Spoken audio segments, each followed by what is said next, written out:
Good morning, everybody. It's wonderful to see you here early on a Friday morning in DC after a holiday. It's wonderful to have everybody here. I'd like to introduce our host, Rob Atkinson, who is the founder and president of ITIF. ITIF is one of the co-sponsors of this event and a partner with Silicon Flatirons in many things, most recently working on the National Broadband Plan and Accessibility, and also on FCC reform, where we did an event earlier in the year. So please welcome Rob Atkinson.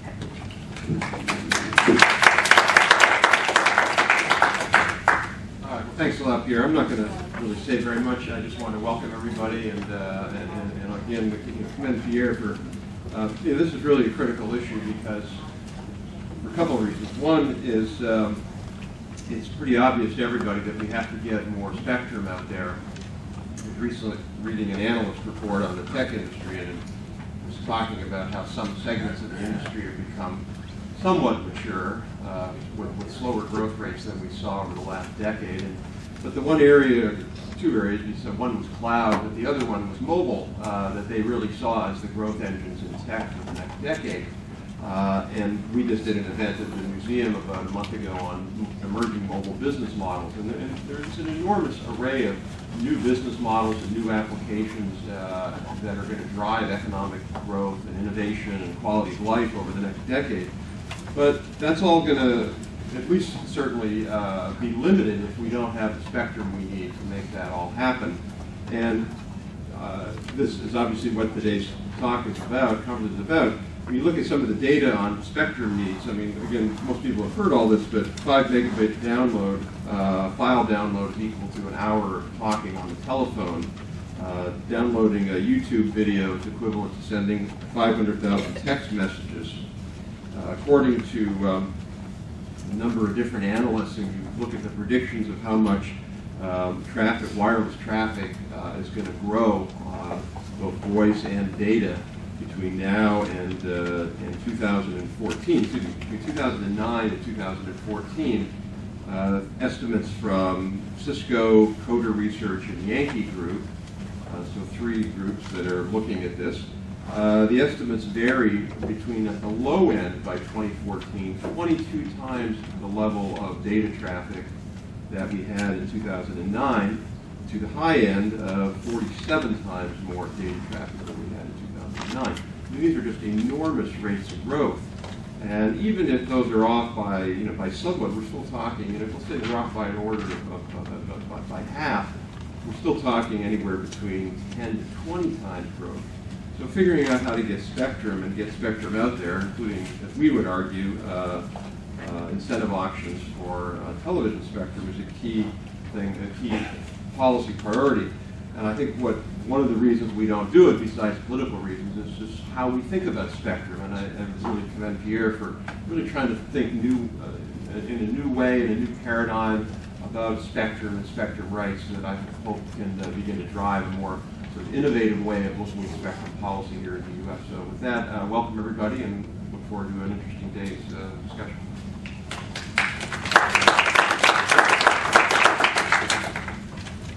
Thank you, Rob. I'd like to just provide some thanks and logistics and provide a bit of introduction. This event, as I'm sure you can imagine, would not have happened without the co-sponsors and, in fact, the institutions that funded the co-sponsors. So we're very grateful to them. Let me just list them.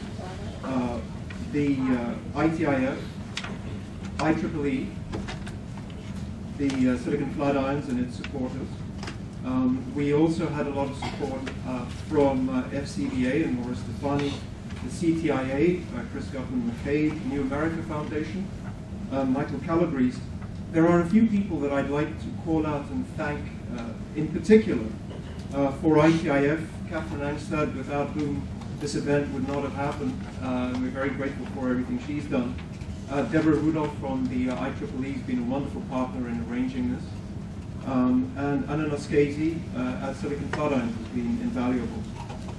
So just having thanked the sponsors, without whom this wouldn't have happened, we also have to be, and I am personally very grateful to the moderators and the panelists that you'll be hearing the rest of the day who spent a lot of time preparing for this. The proof of the pudding is in the eating, so I'll leave the formal thanks to them until the end. Just a few points of logistics. We are not going to have formal breaks, so if you have to attend to a call of whatever nature, just step out. There will be handover periods between the different panels, so there will be short periods to grab a coffee and step out if you need to. Secondly, in order to spend as much time as possible on the conversation on the program, we won't be providing long introductions. The handout, if you don't have a handout and you want one, there's a stack of them at registration. I recommend you get one. The resumes are all there. The other reason to have a look at the handout is that the position papers from most but not all of the panelists are actually in the handout. If you like hard copy and like to read that. I would also suggest that the website will be a wonderful resource. There is a link to the website on the handout, and all the papers that we've received now are on the website. This event is being recorded and being webcast, and so that will also be available on the web afterwards. So the first part of the session is just an overview and an introduction of what these issues are. And as Rob pointed out, radio regulation is a hot issue. In a way, it occurred to me that I didn't need to demonstrate that to you because you are here. And you wouldn't be here if you didn't realize that this is an important thing. There are many perspectives on how to go about regulating wireless. And they're all important and they're all interlocked. For silicon flatirons, the process most recently started for us with a summit that Dale Hatfield and I put together in September of last year, where we were looking at the issues of coexistence between different wireless services, particularly when there were adjacent channel problems. And the focus for that event was technical, mostly engineers in the room. And we made a lot of progress. There is a link to that on the website if you're interested. But it became very clear to me that the legal and economic questions need a lot more attention. And that's why we have this event. So the focus here, almost but not entirely, will be on the law and economics. We have two panels. I tried to persuade myself I could think of a theme for the one and a theme for the other one, but there is no such thing. The first panel is the cool panel, the second panel is the hot panel. And there will be perspectives from the legal side, from the economic side, perspectives from practitioners, from academics, from industry, from public interest groups on both those panels. As you'll see, and as I'm sure you know, these are 18 players. However, there are many 18 players in this game, and not all of them will be represented here today. Many of them will be in the audience. And so we've structured the day so that after the panelists introduce their ideas to you, and hopefully that will encourage you to go and follow up on them in the handouts and the position papers and the papers they've written, there will be conversation between the panelists and with you in the room. And so I hope that at the end of the day, we might not have an answer, but we'll have a much better sense of what the questions are and what direction we need to take in order to get the maximum benefit from wireless. So we're going to have next some comments from Dale Hatfield, and I'll then provide a framework on some of the issues. Dale, people always say he needs no introduction, and they proceed to give him an introduction. I'll only say that if I achieve in my entire career what Dale has done in the last year, I'll be happy. Dale Hatfield, the executive director of the Silicon Flatline Center and many other things, will now give us an introduction on the technical underpinnings of today's conversation, interference mechanisms.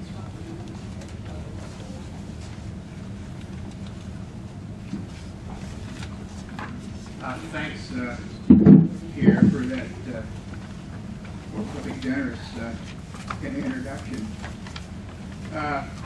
The genesis of this, our thinking was that while most people in the audience are familiar with interference mechanisms, there may be a few that it's new to, so it was suggested I do a quick tutorial to sort of put everybody on the same page. Looking around the room, though, I'm a little intimidated because I see a lot of people here who know an awful lot more about this than I do. So I hope you'll chime in if I stray too far off track. But let's start with the basics. Radio spectrum, of course, can be shared in three dimensions: the space geography dimension, the frequency dimension, and the time dimension. Thus, two stations on the same channel and frequency can transmit at the same time. They can coexist or not interfere if they're separated sufficiently in terms of distance or space. And two stations on the same channel and frequency and at the same location can coexist if they transmit at different times. And finally, two stations can transmit at the same time in the same general area if the channels are separated sufficiently in terms of the frequencies mentioned, that is, they can operate on different channels. So the spectrum can be shared in the three dimensions. The problem, of course, arises is that there's spillover between those, that radio waves, when they get to the boundary of the coverage area, don't just say automatically stop there, but they drift on over into the other area. Same way, if I'm transmitting, try as I may, I can't keep all my energy within my channel. Some of it strays out into somebody else's channel. And if we're sharing in time, there's always, I can't turn my transmitter off instantaneously, for example. So a little bit of the energy gets into drifts over in the time dimension as well. So that, of course, is what we're talking about dealing with, is the interference, the spillover between those dimensions. In other words, if we could isolate those three dimensions perfectly, we wouldn't have problems, but we can't, and that's what produces the problem. I always like to say, and people probably get tired of me saying this, there is a reminder here. Of course, the radio waves out here in the room are going through each other just fine. They don't interfere with each other. It's when the radio waves hit a receiver, and you get a desired signal coming in and undesired. It's in the receiver that you can't separate them out. They don't collide out here in space, and that's an important point, because it's receivers is where the interference occurs. Let me get caught up here. This is stolen from the IEEE. They had a first diagram just to orient ourselves in the three main types of interference. To the left, we have two types: interference on the left, in-band interference on the left, and out-of-band interference on the right. And let me talk about what I'm talking about bands. When I say band, that would be like a TV band, a land mobile radio band, for example. And of course, those bands then are divided into channels. So we have bands and we have channels. So moving down a step on the left-hand side, then you can have co-channel interference, where two people are operating in the same channel in the same general area and interfere with each other. And you can have adjacent channel interference, because that spillover I talked about. So here again, all we're doing is breaking down the different forms of interference. Then on the right-hand side is when you have transmitters that are in different bands, but there's still interference mechanisms there. The obvious one is where the two bands are right abutting each other. Then you can have the spillover we're talking about. But as we'll learn later, even if the signals are way outside in another band, you can still get interference due to certain nonlinear effects that I'll touch on. So that provides sort of a taxonomy of the interference mechanism. So let me then look at, we could look at co-channel interference, probably the one that we're most familiar with, where we have on the left, we have a transmitter antenna on the left providing a service to a handheld on the left-hand side, and we have another transmitter up on the right-hand side, transmitter B, providing communications with another handheld. And of course, the problem is that some of the energy from the transmitter on the right comes across the geographic boundary and causes interference to the handheld on the left. In other words, this is a classic co-channel interference. Now, a very important point, I think, sometimes is lost because we draw these nice, neat interference contours sometimes.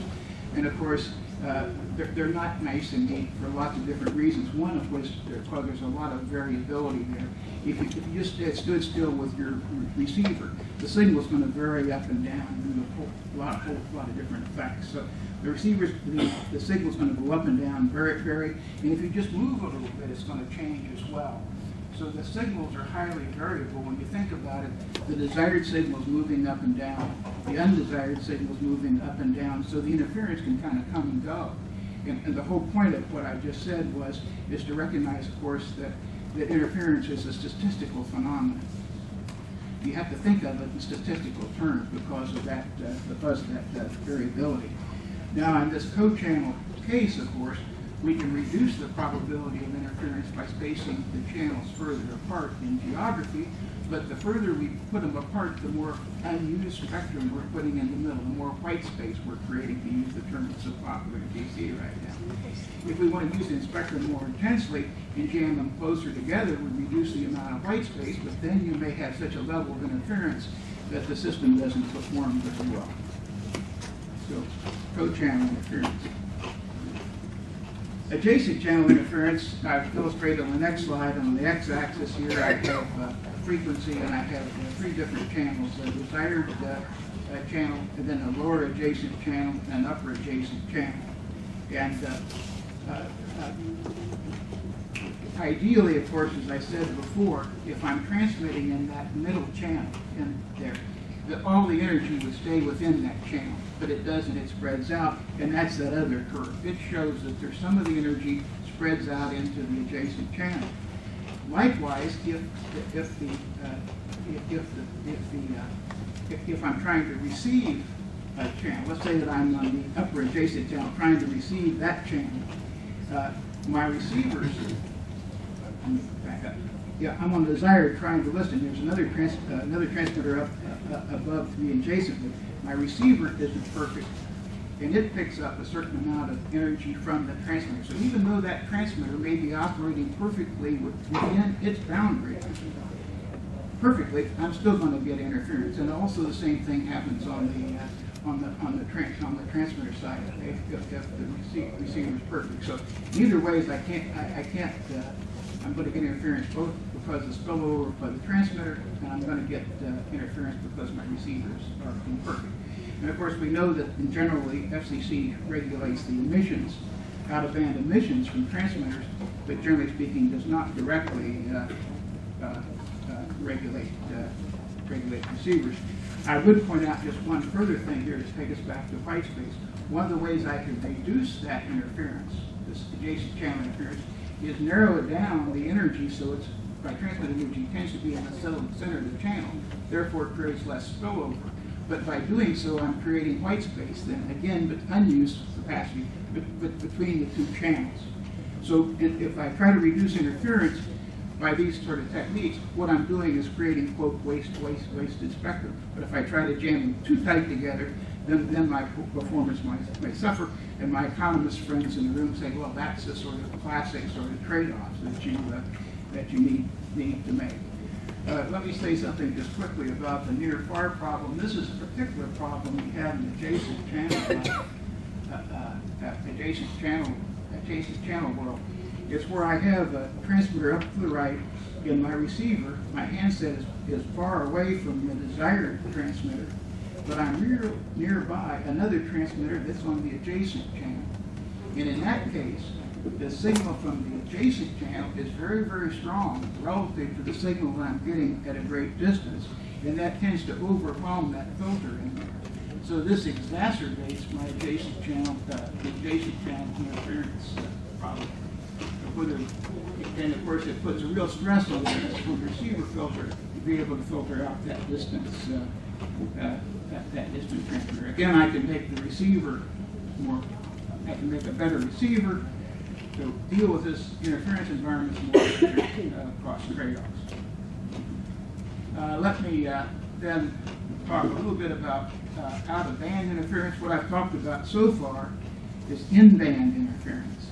Remember that there was two parts, in-band and out-of-band interference. Now I'm going to shift and talk about out-of-band interference. And we have to know just a little bit about receiver architectures here, because receivers really typical receivers really do two things. First of all, they select the band that you want. If you want to listen to the TV or watch TV, they will select out the TV band. Once they've done that, the receiver then picks out the particular channel that you want to receive at that time.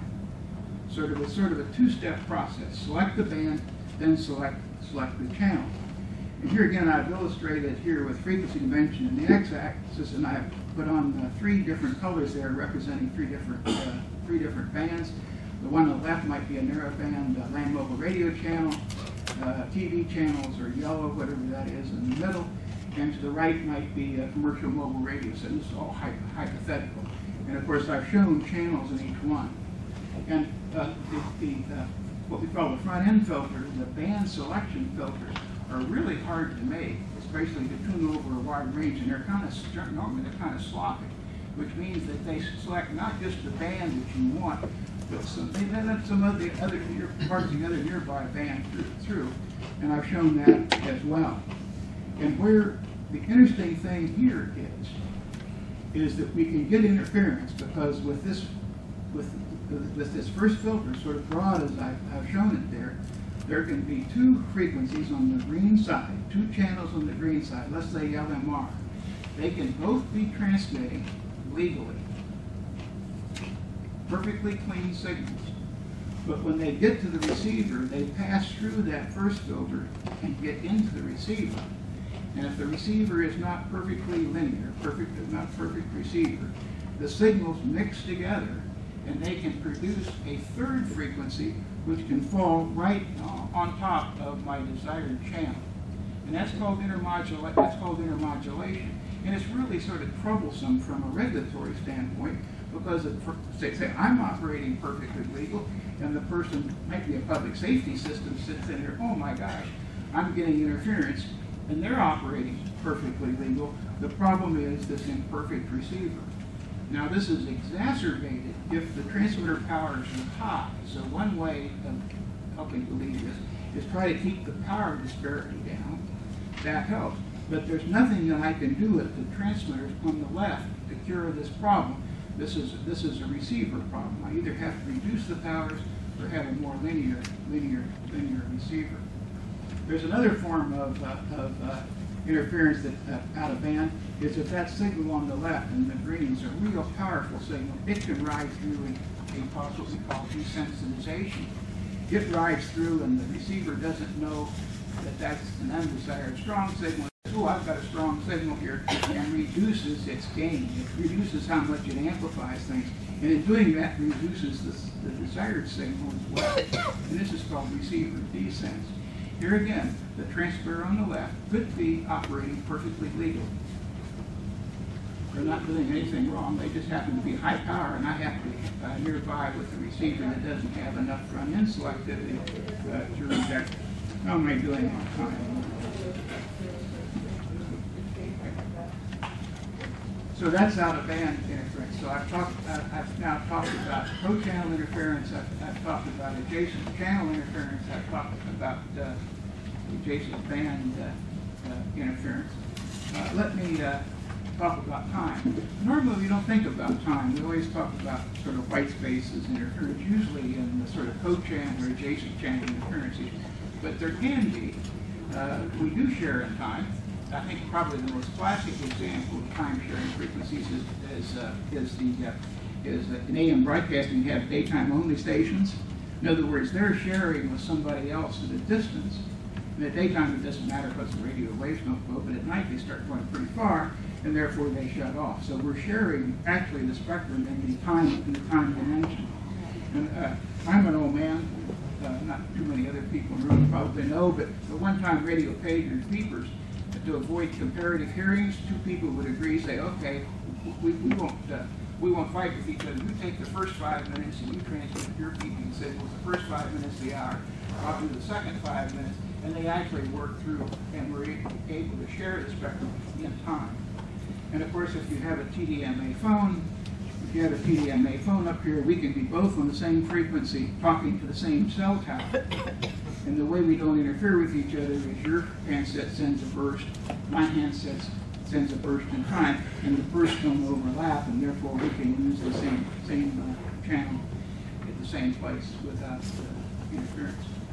And dynamic spectrum assignment, of course, is one of the hot techniques you're talking about here in Worthington. If there's gaps in particular usage of the spectrum, somebody can jump in, use the spectrum, and hop off. The problem that, of course, it takes a little while for me to detect the signal, the other signal, the desired signals, the person who owns the channel signals there. It takes a little bit of time for me to hop off, and during that time there can be a little bit of interference. Okay, I'm getting the high sign here. So that illustrates the sort of notion of the other third dimension where interference can occur in the time dimension as well. So here again, what we're talking about here in this conference is how do we manage these different interference mechanisms so that we can get the maximum yield and the maximum benefit out of the spectrum. Let me just go through a couple slides here. Why, when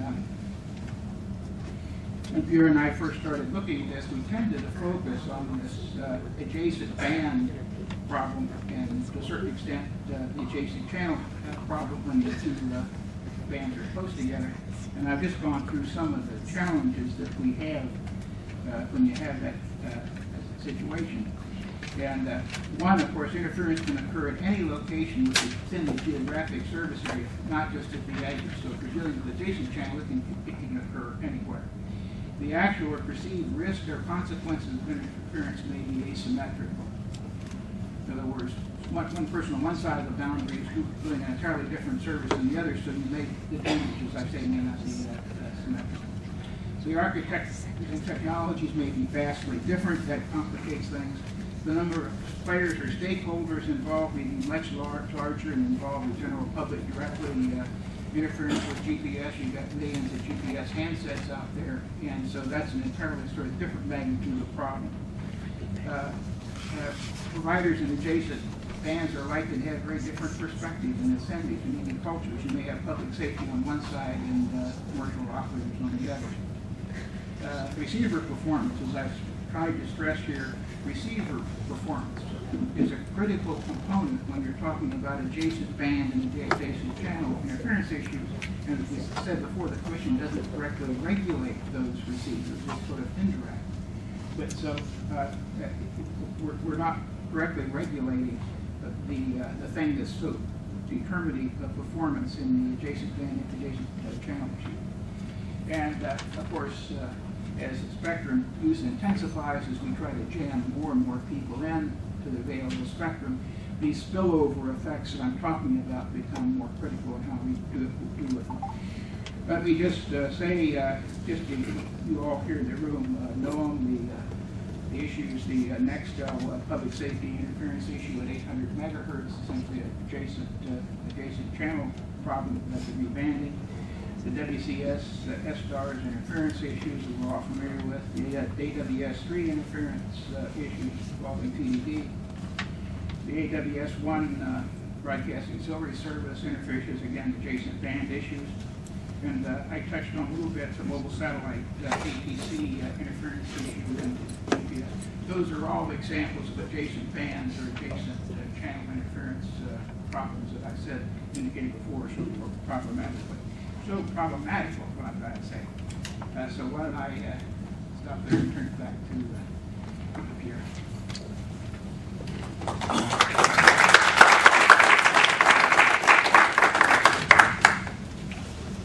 Thank you, Dale. The topic for this conference, the question that the panelists have been wrestling with, the question that I hope you'll be wrestling with today, is the following. How should radio operating rights be defined, assigned, and enforced in order to extract the maximum benefit from wireless operations?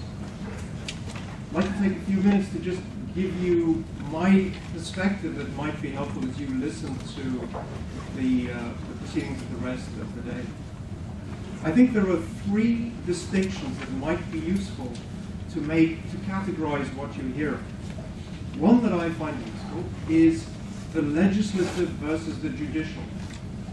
So there's, broadly speaking, two phases. There's the first phase where the regulator defines the rights and assigns the rights, allocation and assignment, if you will. Then people start using these rights, and of course, when the plan hits the real world, problems come in, and then you get to enforcement and adjudication. It's the second phase. Another distinction that I think you will hear as people present their ideas today is the tension between legacy and novelty. So there is a balancing that has to happen between protecting the investments and the presumptions and the rights that incumbents have versus encouraging the innovation, the new investment, the new services that you get from entrants. And the third question is this gnarly one of benefits. So I said maximize benefits. Well, what's a benefit? Since this is ITIF, I will use Rob Atkinson's doctrines approach to think about different kinds of ways of analyzing benefits. One is to say, I'm trying to do an efficient allocation of some resource. And that's very much a producer view. There's a question of, well, I want to generate demand, which is a view that's much more centered on the consumer, protecting the consumer, the rights of the consumer, and lots of choice. And the third view, what you might call the innovation economics view, looks at productivity growth. How do we get the new things that are the alchemist's stone that make the economy grow? There's one distinction which I would submit today is not an important distinction. And it's quite interesting that it's not. It's this distinction between licensed and unlicensed. I think you will hear people refer to these two modes of allocation today. But what I think you will also observe is that the questions of how to define, assign, and enforce rights apply in both. It's not unique to one or the other. To give you a sense of how I've come at this, I'd like to share a couple of thoughts on work that I've been doing with Caleb C. at Silicon Flatirons. If you'd like to know more, please look on the website. There's a handout in the position paper. When tackling these questions, I think there are two important premises. So the assumptions that I make are, first, the most important thing is to maximize concurrent operation, not to minimize harmful interference. One has to do both, but they're two ends of a rope, and as you pull on the one, the other one moves. So as you minimize harmful interference, as Dale said, as you have more and more isolation, you get less and less use. The other premise is that what the regulator is trying to do is, when they design and assign these entitlements, to come up with an optimal solution, the social welfare optimum. That may or may not be right. And even if it is right, it's not going to stay right for very long, because technology moves.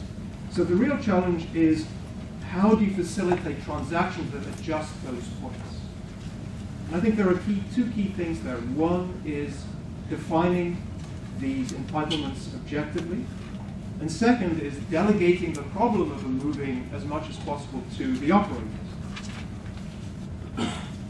When it comes to defining these things objectively, I think of the three Ps: probabilistic, permissions, and protections. So probabilistic, and you can read more about that in Mike's paper. The RF world is always changing. If you really care about the resulting signal that causes interference in the receiver, as Dale suggested, you have to look at probabilities and not at the worst case.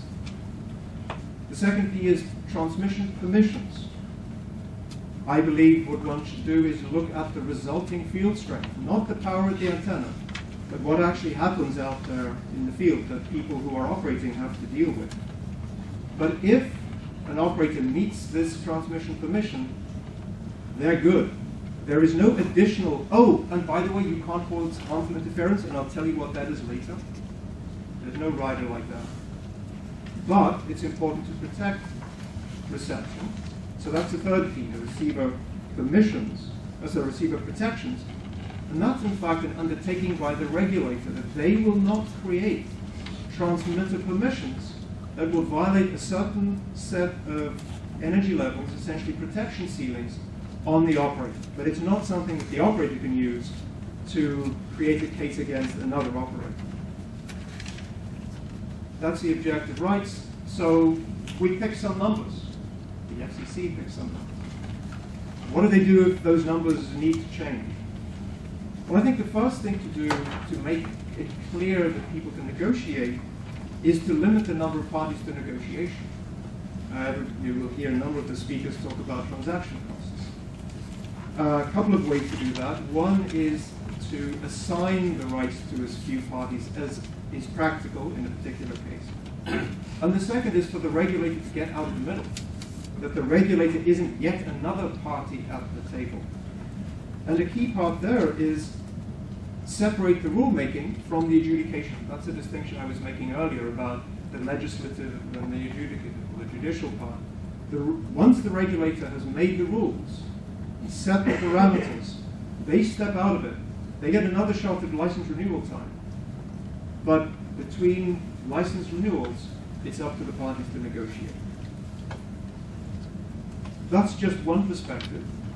We'll now have the meat of the morning, where the different panels will present their ideas to you. We'll start in just over 5 minutes. So we'll get a chance for you to step outside, get the panels set up. So the first panel will be chaired by Eric Fitzgerald, the partner at Hogan Lovells, and we'll see you in 5.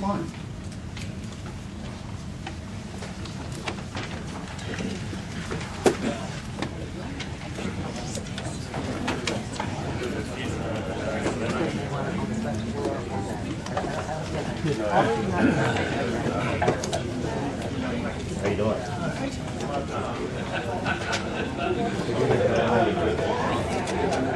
Overhead rack. I know this guy. There, perfect.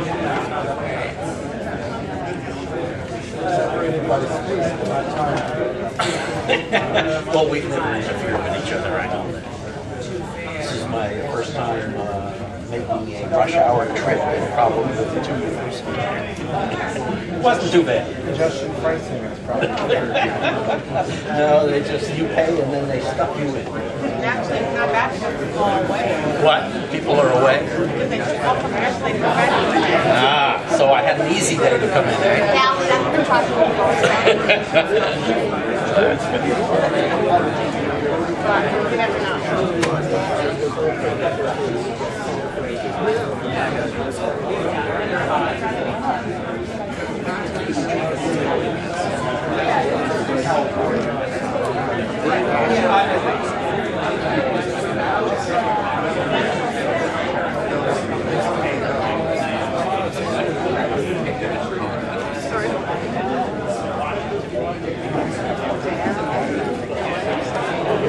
Cal and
So you lost it, and you just got a turner sponsored by one of the real Google It's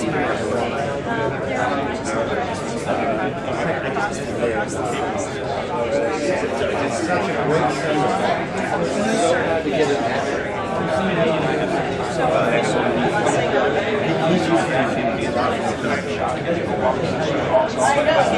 Don't be like a 5-hour lecture. Still keep it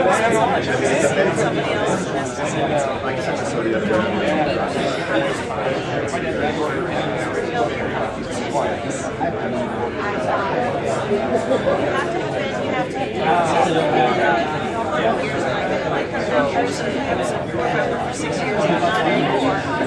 But I'm the regulatory guy. So you can have 10 minutes on the assignments. You get recommendations. I think it's not quite that much. It's not quite that rigorous. So you always have to be part of the dollars and our broad array of different areas of expertise. So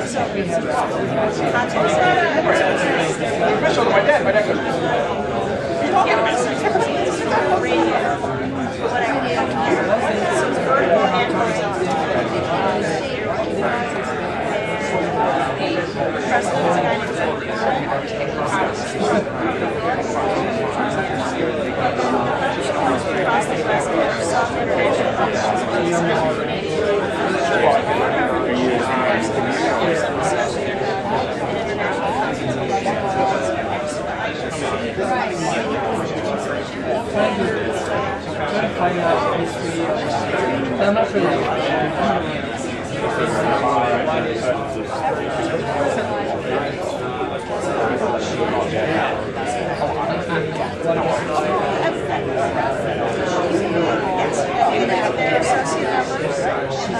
just don't have the experience yet.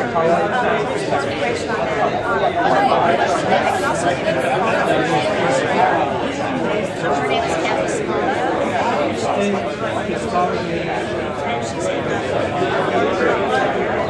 her name is the next conference is in Orlando.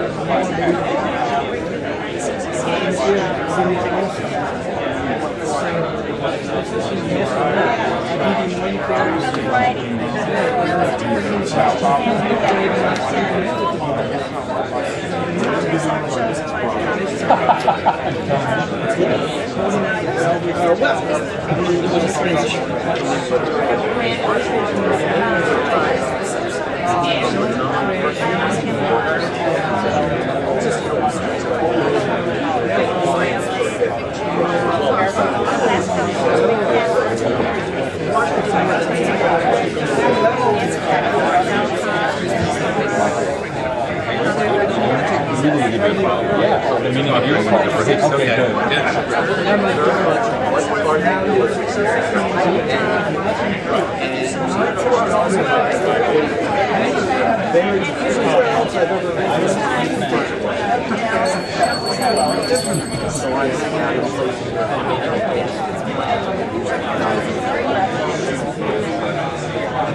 You could retire older, just fine. You were never affected by anything.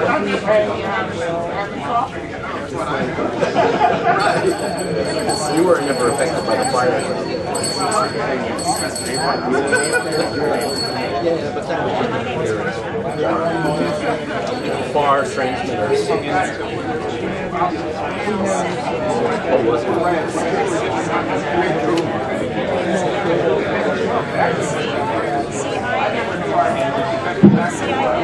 We're going to be getting started with the first panel. You could settle down in your conversation. As soon as this Calabrese gets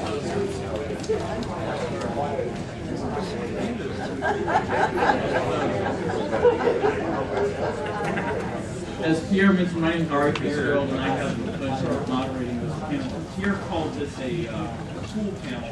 That's compared to the hot panel. I think it's actually damn hot myself. We're very fortunate to have with us today who know a lot about this topic, how to allocate, or who will be discussing extensively the topic of how to allocate the burdens and costs adjacent to the anti-interference mitigation. And the order that we're going to be going through is as follows. We're going to start with Evan Kwerel, the Senior Economic Advisor in the FCC's Office of Strategic Planning and Analysis. And then we're going to hear from Michael Calabrese, Senior Research Fellow and Director of the Wireless Future Program at New America Foundation. We're going to next hear from Greg Rossman, Deputy Director of the Stanford Institute for Economic Policy Research. Then hear from Bruce Jacobs, a practitioner and a partner at the law firm Pillsbury, Winthrop. And finally from Professor Helen Goodman at Rutgers. So I think without further ado, we'll start with Evan.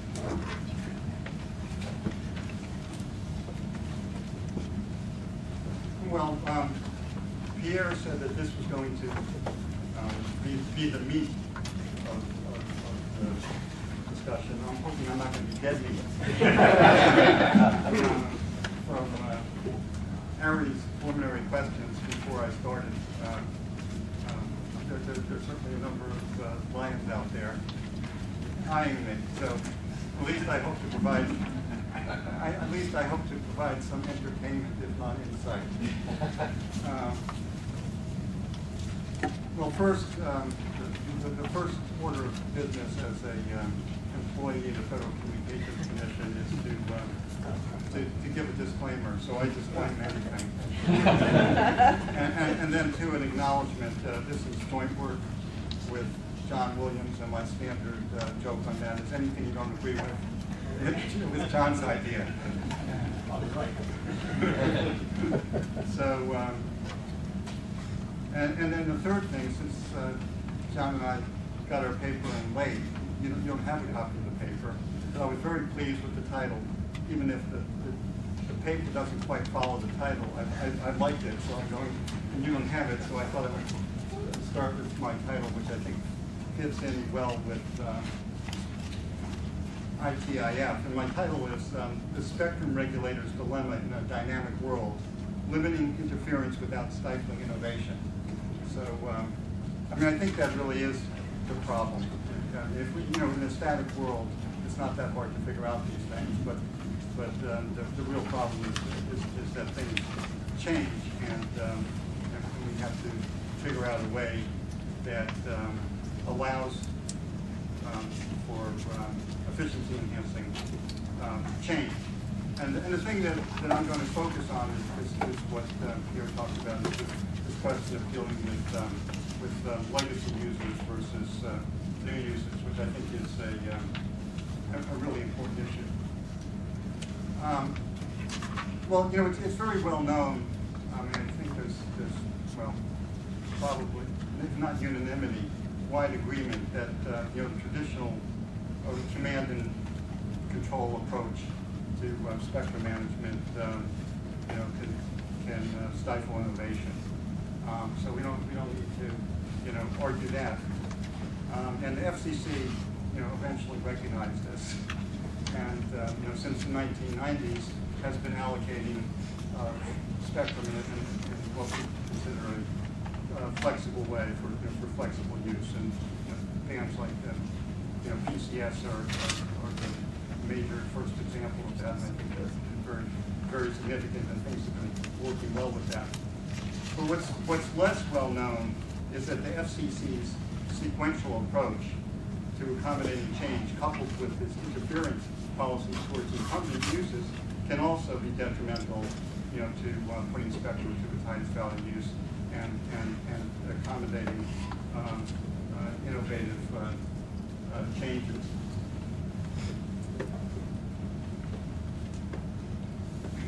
So what this paper is about is a specific proposal, not just to decry the problems of what's wrong with FCC. There's plenty of people that can pile on that one, but to propose a specific policy which you can then attack. Okay, so the general proposal, and I'm going to talk about the details, because as we know, the details matter. Is we're proposing that the FCC should, revisit its policy of providing incumbents with protection against any interference resulting from subsequent rule changes. And instead of talking about this abstractly, I think it's best to illustrate what the problems with the current policy towards incumbents, and sometimes this policy is referred to as first in time, first in rights policy. But I think the WCS SDOR's allocations illustrate the difficulties. And without going into all the details, SDOR's is satellite radio, and WCS, well, it doesn't sort of exist, but it's wireless communication services, and the band really hasn't been used. And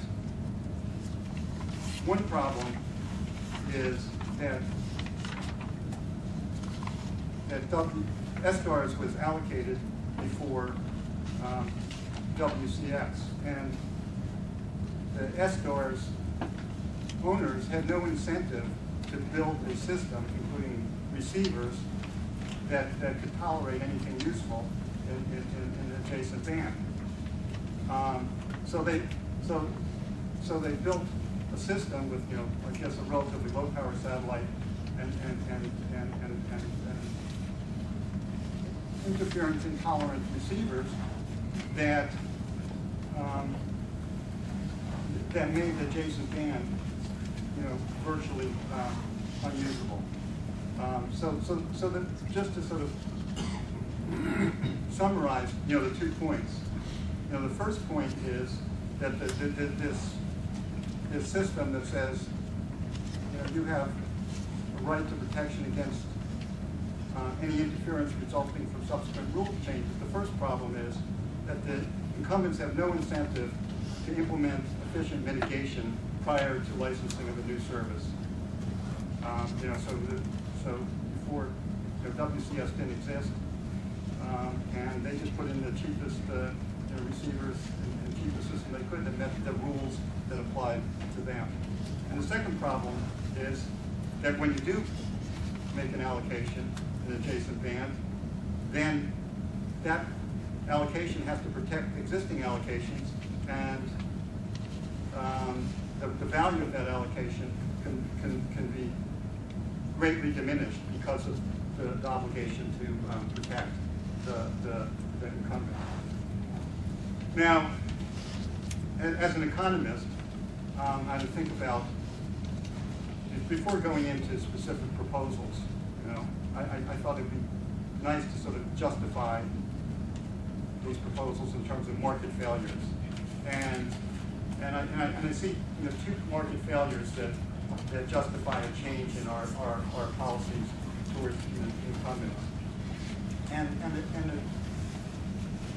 the 2 market failures are, one, that not all the rights have been assigned. And the second thing is the high transactions costs with many players involved. And I want to unpack those 2 points. Not all rights have been assigned. The problem, like with WCS and SDOR's, is when there were no rights assigned to the adjacent band, which later became WCS, there's nobody to negotiate with. If Coast doesn't work, unless all the rights are assigned. And we operate in we operate in a sequential world. So John Williams and I, and let me just also note, it's not only just that, when I say not all rights are assigned, it's not just that there's nothing in adjacent bands. It's sometimes that they're not exhaustively assigned, like with the broadcasting the TV white space. You have an allocation for television, but there's this white space stuff that doesn't really belong to anybody. So it's a generic problem of not all rights being assigned. And the direct solution to this this problem would, if people only listened to John and me and followed our Big Bang proposal to have a huge exchange and assign all rights, simultaneously in the Big Bang, all problems of spectrum management would be solved. Unfortunately, this has not happened. So, we're down here on Plan B or C. Okay, and then the second point about high transactions costs. Even if you had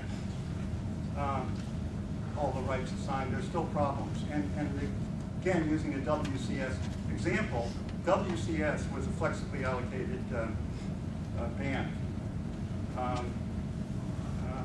SDARS wasn't, but let's say rights were assigned there. The negotiation hasn't worked out. Even with WCS being assigned, it's taken 10 years, and there hasn't been much progress. And finally, the FCC has done something to deal with it. But even when the band was assigned, nothing useful has come out of it based on private negotiations. Okay, so now we've established the problem.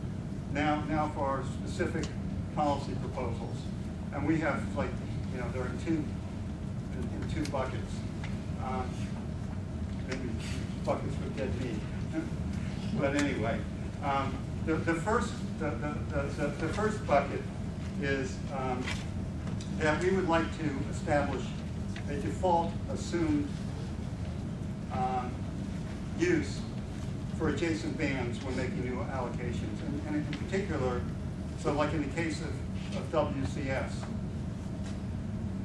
had there been a default assumption that that band would be allocated for a flexible use similar to PCS with fully functional mobile units, cellular architecture, and so on, which is our assumption about what the highest value use would be prior to doing anything. But had there been this assumption when making the allocation for SDARS, then SDARS would have had to protect based on those standards. And this first point is to address the problem that not all rights are assigned in adjacent bands at the time of licensing new bands. So since we can't do everything simultaneously, we have to have a default assumption where the default assumption is based on our best expectation about what highest value use is going to be in that band. And so, if you do this, then when we make that new allocation, they would have the incentive to figure out for themselves what is the best way of self-protecting against adjacent interference, from the other band, whatever they want to do, build better receivers, have internal guard bands, have more power, or whatever. And the second thing, in terms of implication for having this assumption, would be that SDARS would have also had to have a out-of-band emissions limit that would protect this assumed use, as opposed to something that's good enough for whatever's there now.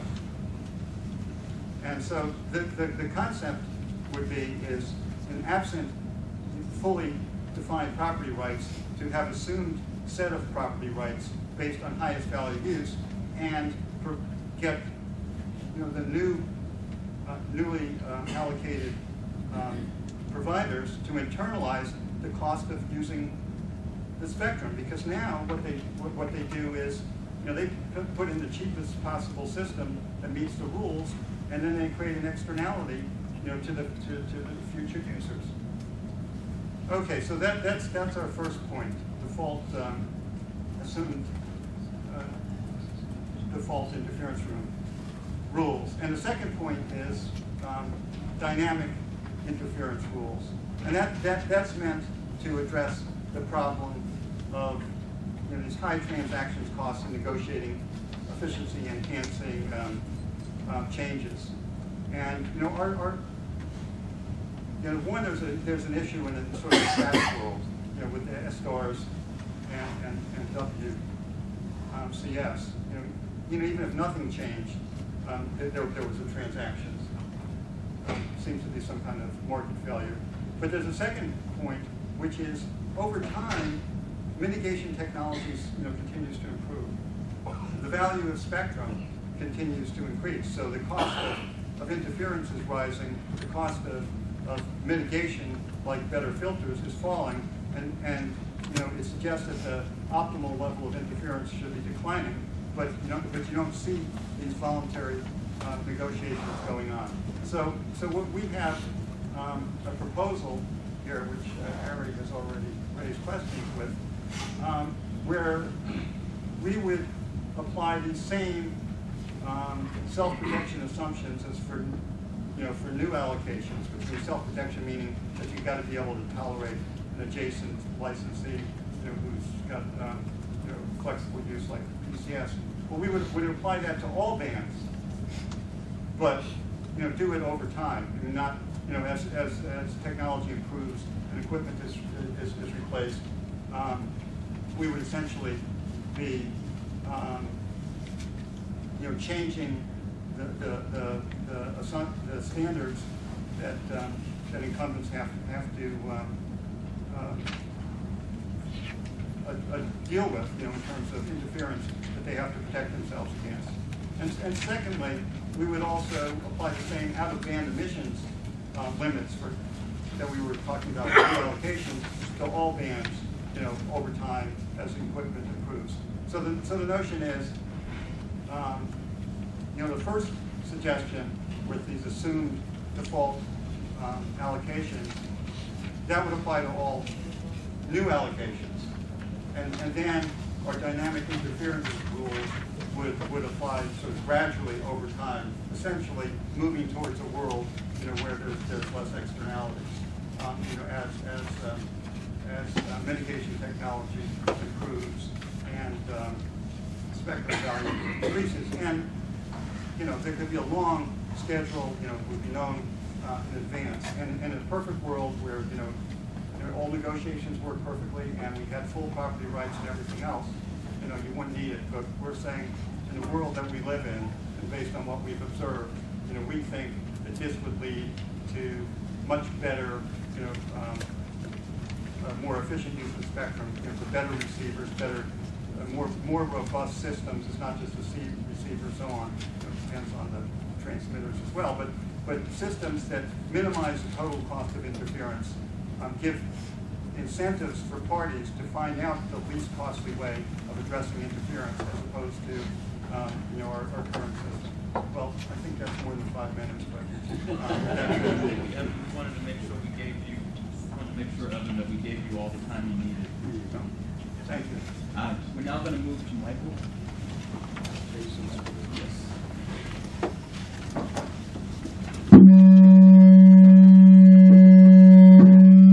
I agree. That's the problem with unlicensed use.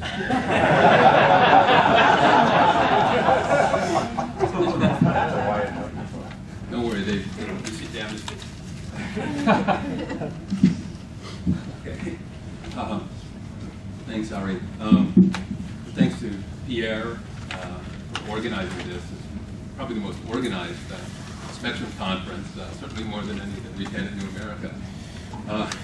And of course, here I am, another scofflaw in that regard, along with Evan, although it was probably more out of his control. I just missed the cutoff for having my position paper in the compilation, but it's out on the table if you'd like to pick it up after. So,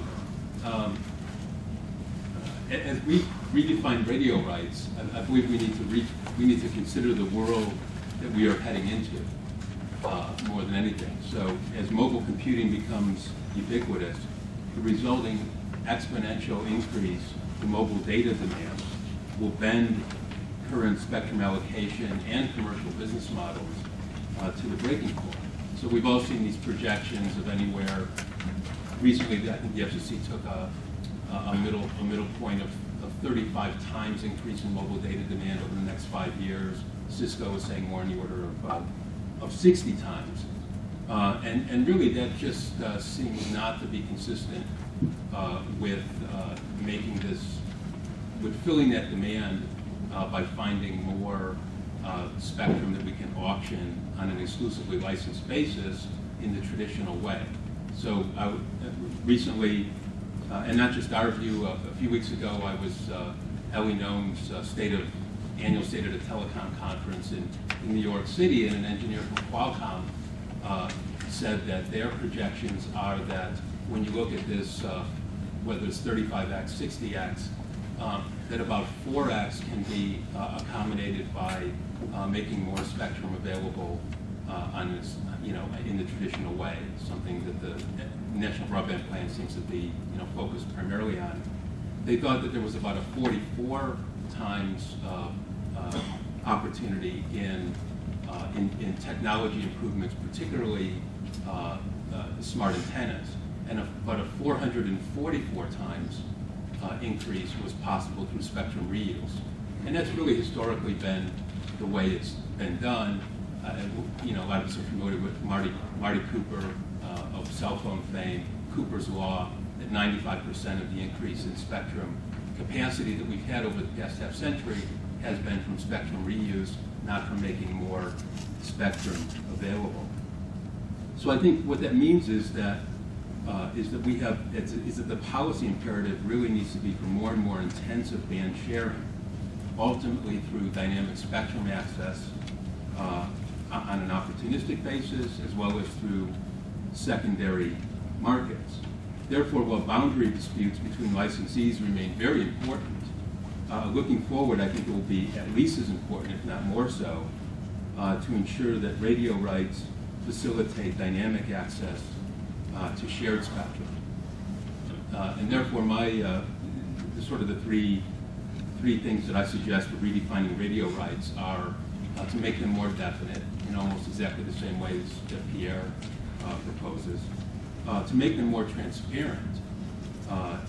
That is not only the access rights, but also the operating parameters of the users in a publicly accessible online database.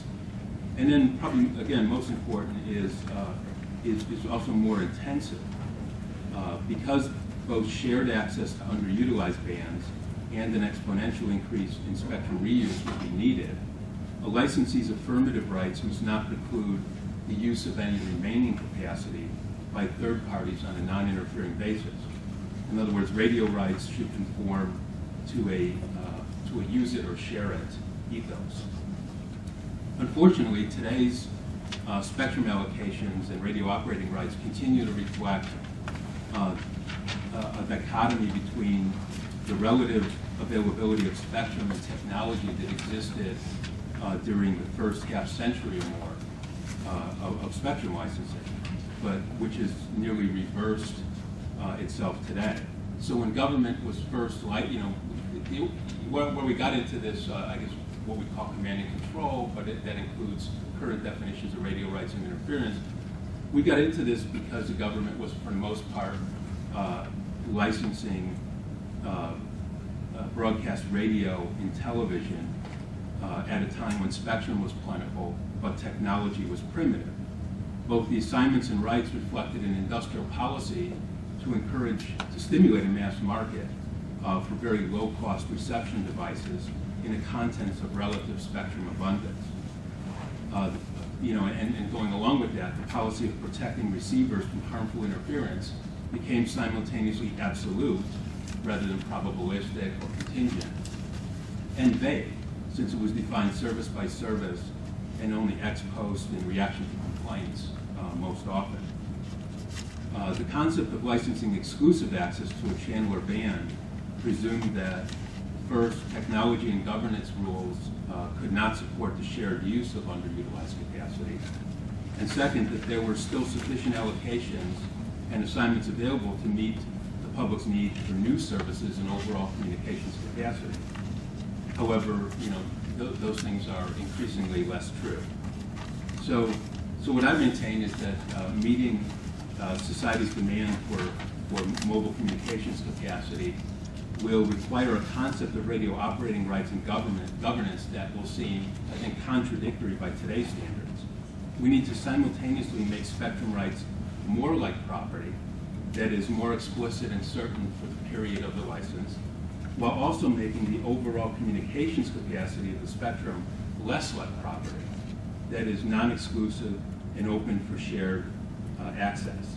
We need to provide licensees certainty and flexibility concerning their operating rights, thereby facilitating private negotiations and transactions, while also reserving any unused capacity for the public itself, so that we get the most utility out of the public resource. In practice, then, I think this can be achieved by a combination of definitional and governance changes, which I guess I would conclude by summing up in two buckets.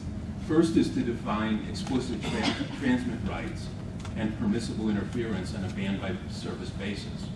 And in many respects, that's part of the unfinished business of the Spectrum Policy Task Force.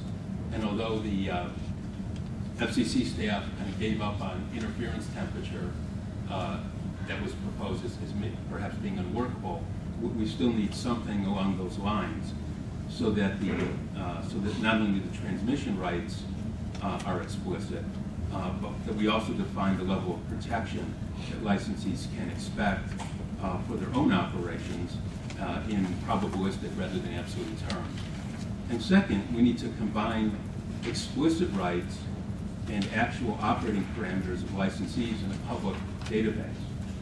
If key policy goals are to maximize usable spectrum capacity and facilitate innovation, then we should want complete transparency into both what licensees have a right to do, but also what they actually are doing. This enables other licensees to design their systems to change the use of a band, or to attempt to coordinate or negotiate with other users. It also enables other potential users to employ technologies such as dynamic spectrum access technologies or protocols to make use of unused capacity without causing harmful interference. Depending on the band, this dynamic access could be based on secondary market transactions, or it could be opportunistic and unlicensed. A more definite, transparent, and explicitly non-exclusive definition of spectrum use rights on a band-by-band basis will be critical to supplying the capacity for pervasive connectivity. Thanks. Thanks very much, Michael. Can I have a break? Great. I want to thank everyone for organizing this. I especially want to thank Pierre for allowing me to go on the 90 stage when I get that was on the cool panel. Also, I see that whoever set this up listened to Dale's point about separation and interference and put all the lawyers on one side and all the economists on the other. Depends on your perspective whether we're the far right or the far left. Also, I don't know if I don't get Scott Walston, there's at least responsibility for the written portion of what we put in. We didn't talk about what I was going to say, so out loud. The last thing I want to compliment the FCC for changing what I think is a very important policy, which is to actually let Evan Kwerel speak.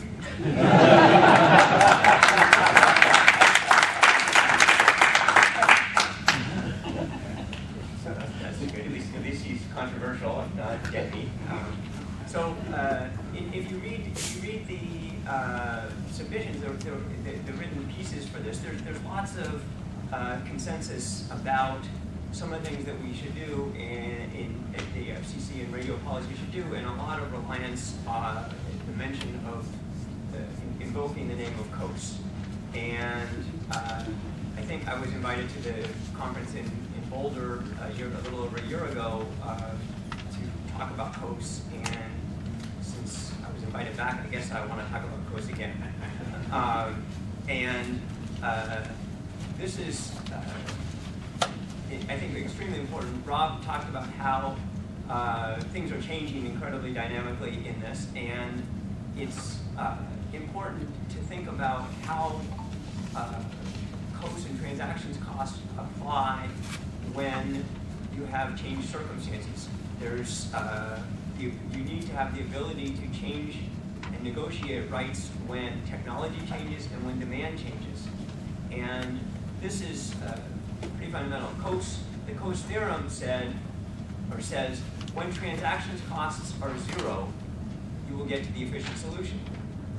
We know that transactions costs are not zero, and there are problems with free rider issues and other issues. So we need to think about how we can try to get to a little bit more of a Coasean world by trying to minimize transactions costs and thinking about that. So the way I've thought about this is that there are, in the case of radio interference, there are at least 3 sets of players in this. And there are transmitters, receivers, and the government, the FCC. And in most times when you think about Coase, you sort of think about transmitter and receivers. You don't think about the role of the government as much. You say, how do these 2 parties negotiate?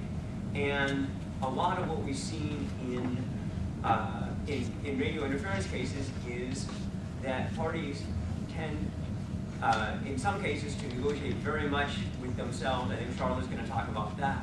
And they want to avoid the government. In other cases, they say, gee, we think we can get a better deal from the government by not negotiating. And the rules that the government sets as a backstop really have an influence on what transactions occur between transmitters and receivers. So I think that that's an extremely important thing to think about in this. And trying to, in my mind, the FCC has been the focal point of people who tend to figure out that I can go back to get my rights changed. I'll get the initial rights, and then I'll go back and get them changed. And this has caused a lot of the problems that we have in radio interference is that these rights are not well defined. I recall when we were first doing the MMDS licenses, the current MMDS, like when we were going to do an auction, they said, we don't want to have very expansive rights for the new auction stuff because they want to keep the value down at the auction. And then they knew that then if the value down, if you auction limited rights, then the people who have the best lawyers will come in and get will be the winning bidders, not the people who value it most highly. So that was a set of problems that was due to the fact that the FCC does not have I don't know if it's an ability or a reputation for being credible and firm, but I think that this is something that is extremely important, is to try to get the FCC to be extremely predictable about what will happen. Everybody knows it, and it's firm, it sets these, and the easiest way to do that is to set very expansive and clear rights that are impossible or difficult to expand further. Give them maximum rights at the start, and then no one's going to go back to you and ask for more rights because they already have the full set of rights. And that's the only way the FCC can credibly commit to being firm and getting out of that, and that will then, in turn, push the parties to negotiate with each other as opposed to trying to use the FCC as the backstop on this. One other piece is that you're thinking about who the parties are, and one of the questions to think about is when you're trying to negotiate between different parties, you may get a transmitter who says, I need to increase my transmission power or my emissions into your band or geographic area, and I want to negotiate with you. What that says to me is that you want to, instead of having lots of different people that you have to negotiate with at lots of different borders, you want to try to minimize the number of negotiations in order to make sure that the transactions costs don't overwhelm the system, trying to figure out how to do this.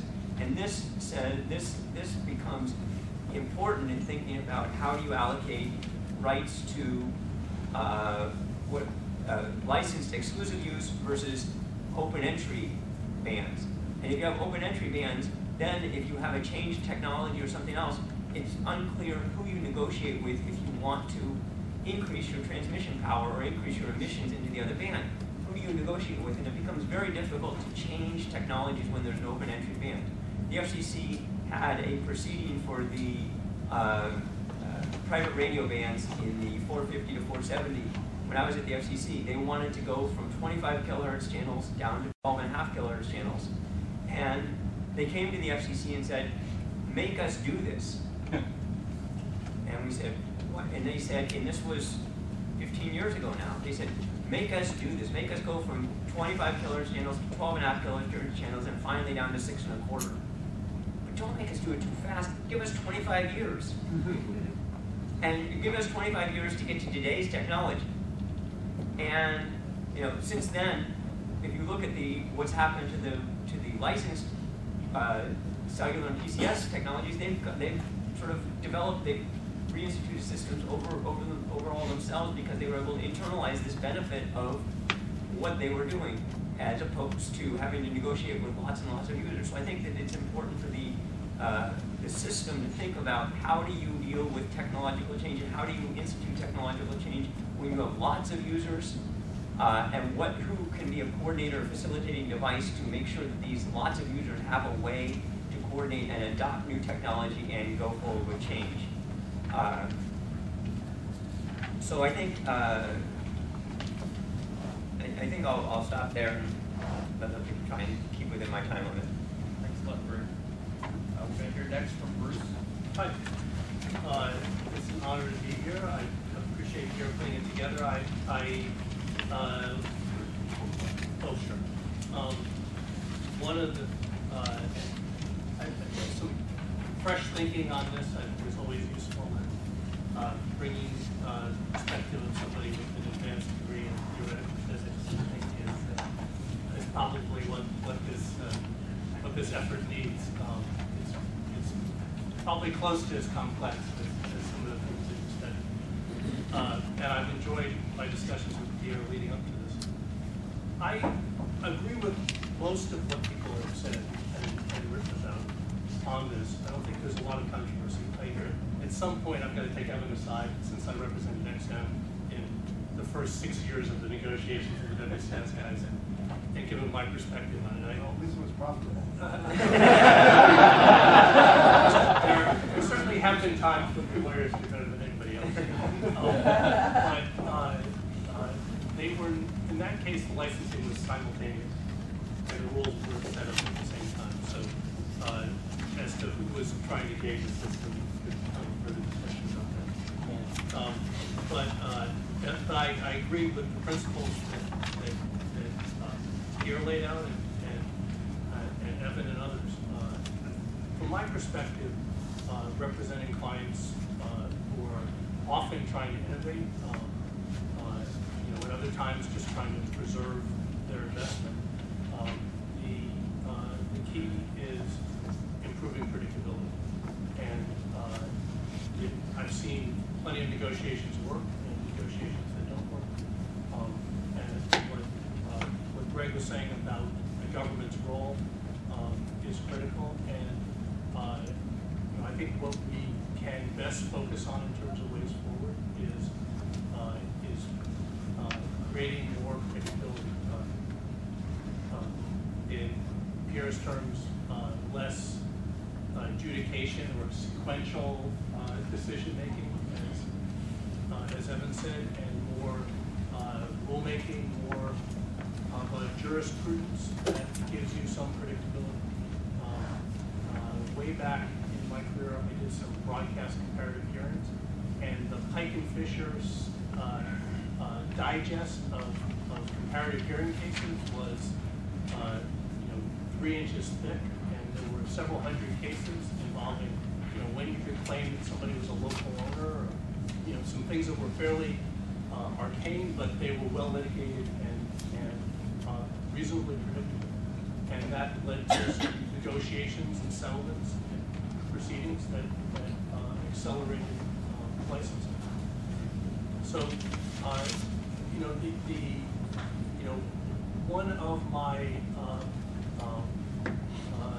goals is, as a practitioner, is to see if we can't move towards that, more of a restatement of interference. The Commission has done a lot of good work over the years in this sequential effort. If we could pull that into some form of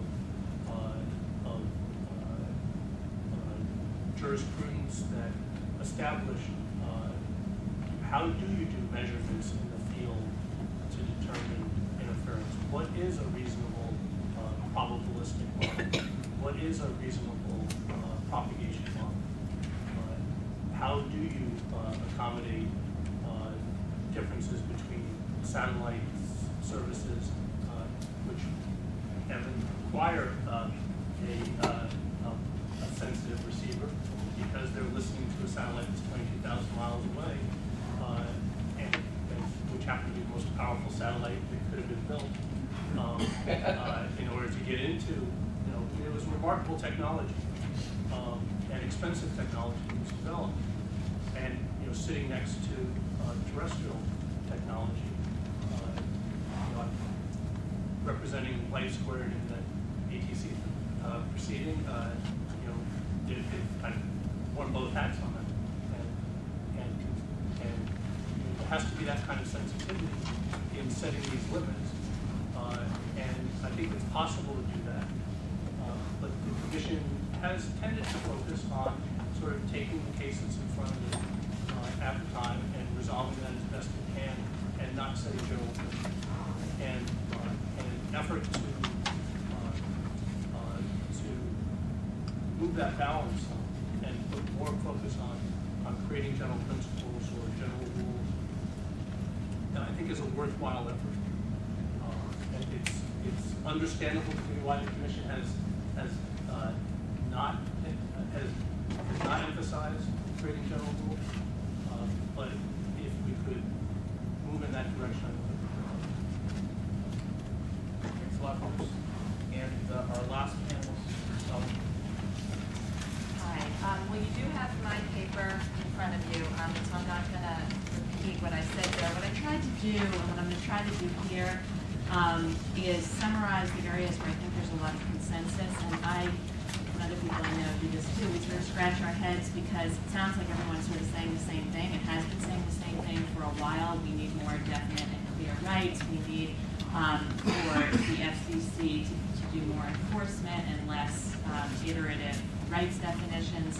And so why isn't this happening? Why hasn't it happened? And I'll just point to a couple of reasons why I think it hasn't happened, and I'm hearing it again on this panel. So just first of all, to review where I think there's a lot of consensus, we need a lot more spectrum. I agree with Michael that we're not going to, the numbers just don't add up.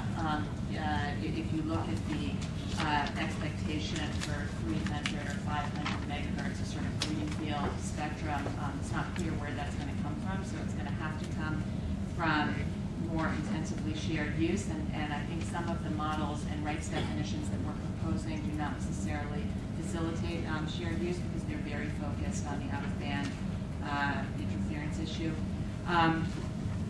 So we're going to need a combination of exclusive rights and shared rights, and I think the mechanisms for sharing are much less well developed, and the mechanisms for enforcing your rights against those you share with are much less developed.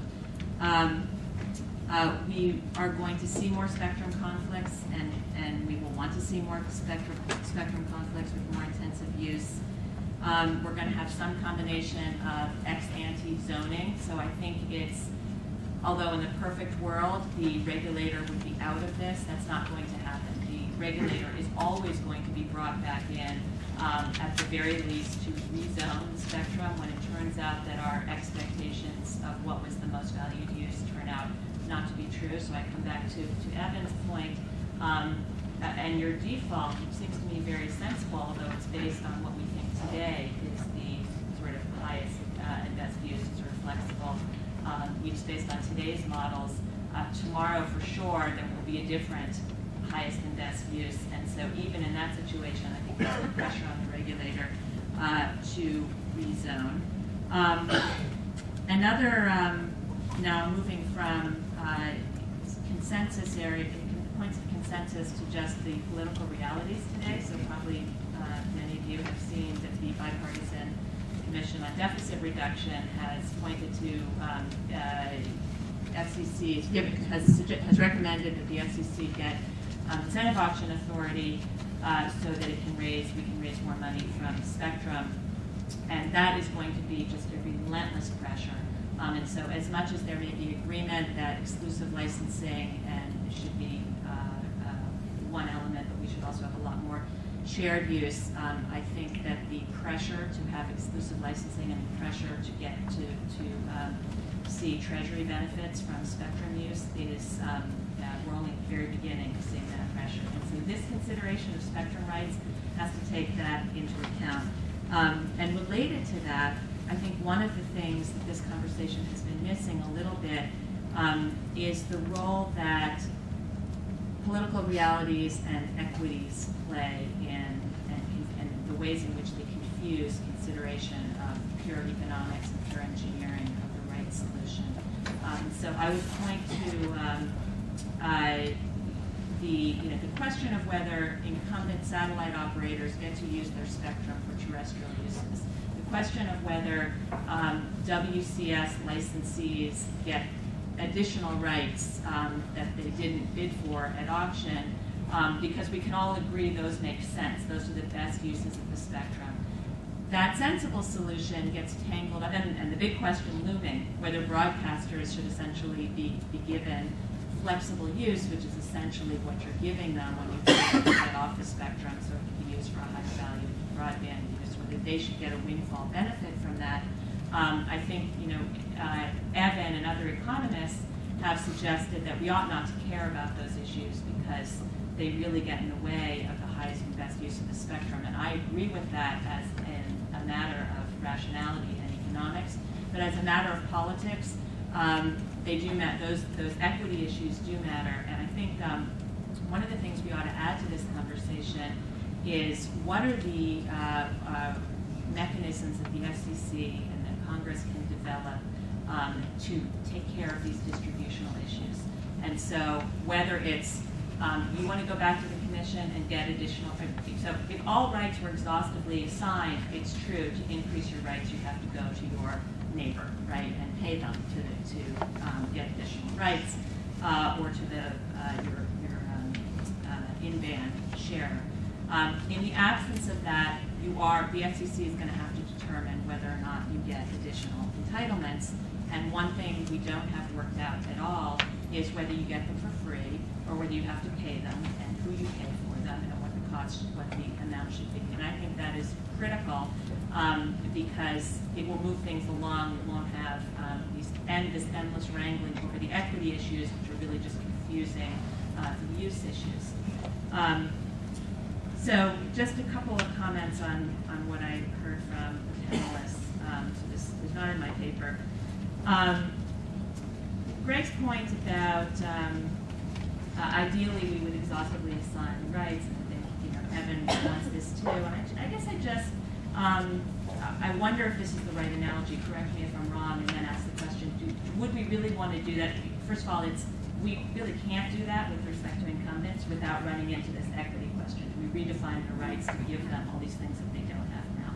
But let's talk about greenfield spectrum, new spectrum, newly allocated. Is that what we want to do? The analogy that I think of is, we license, the government licenses surface rights to grazing lands, right? Now it turns out that there are minerals beneath that land that maybe weren't accessible. Now we have new technology to get them out.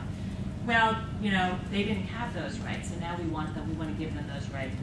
Or someone else, we want them to have to pay for them. And now it turns out you can use the air rights above the land. That's another sort of bundle of rights. Exhaustively assigning rights would say that when you get this surface right, we're gonna give you the whole thing. Now we know the problem with that is that entity might not be in a position to exploit all those rights, and so then ideally they would sell them to someone else. But then this gets to the question of innovation and sort of open access. Do we want all rights and all entry to have to be paid for? Because you might have a great innovator who's able to extract those minerals but can't, that doesn't have the capital to enter. And I think that sort of raises this issue of heterogeneity in our spectrum management approach, which I think we sort of talk in broad brush about, these are the 3 Ps, this is how everything should be done everywhere.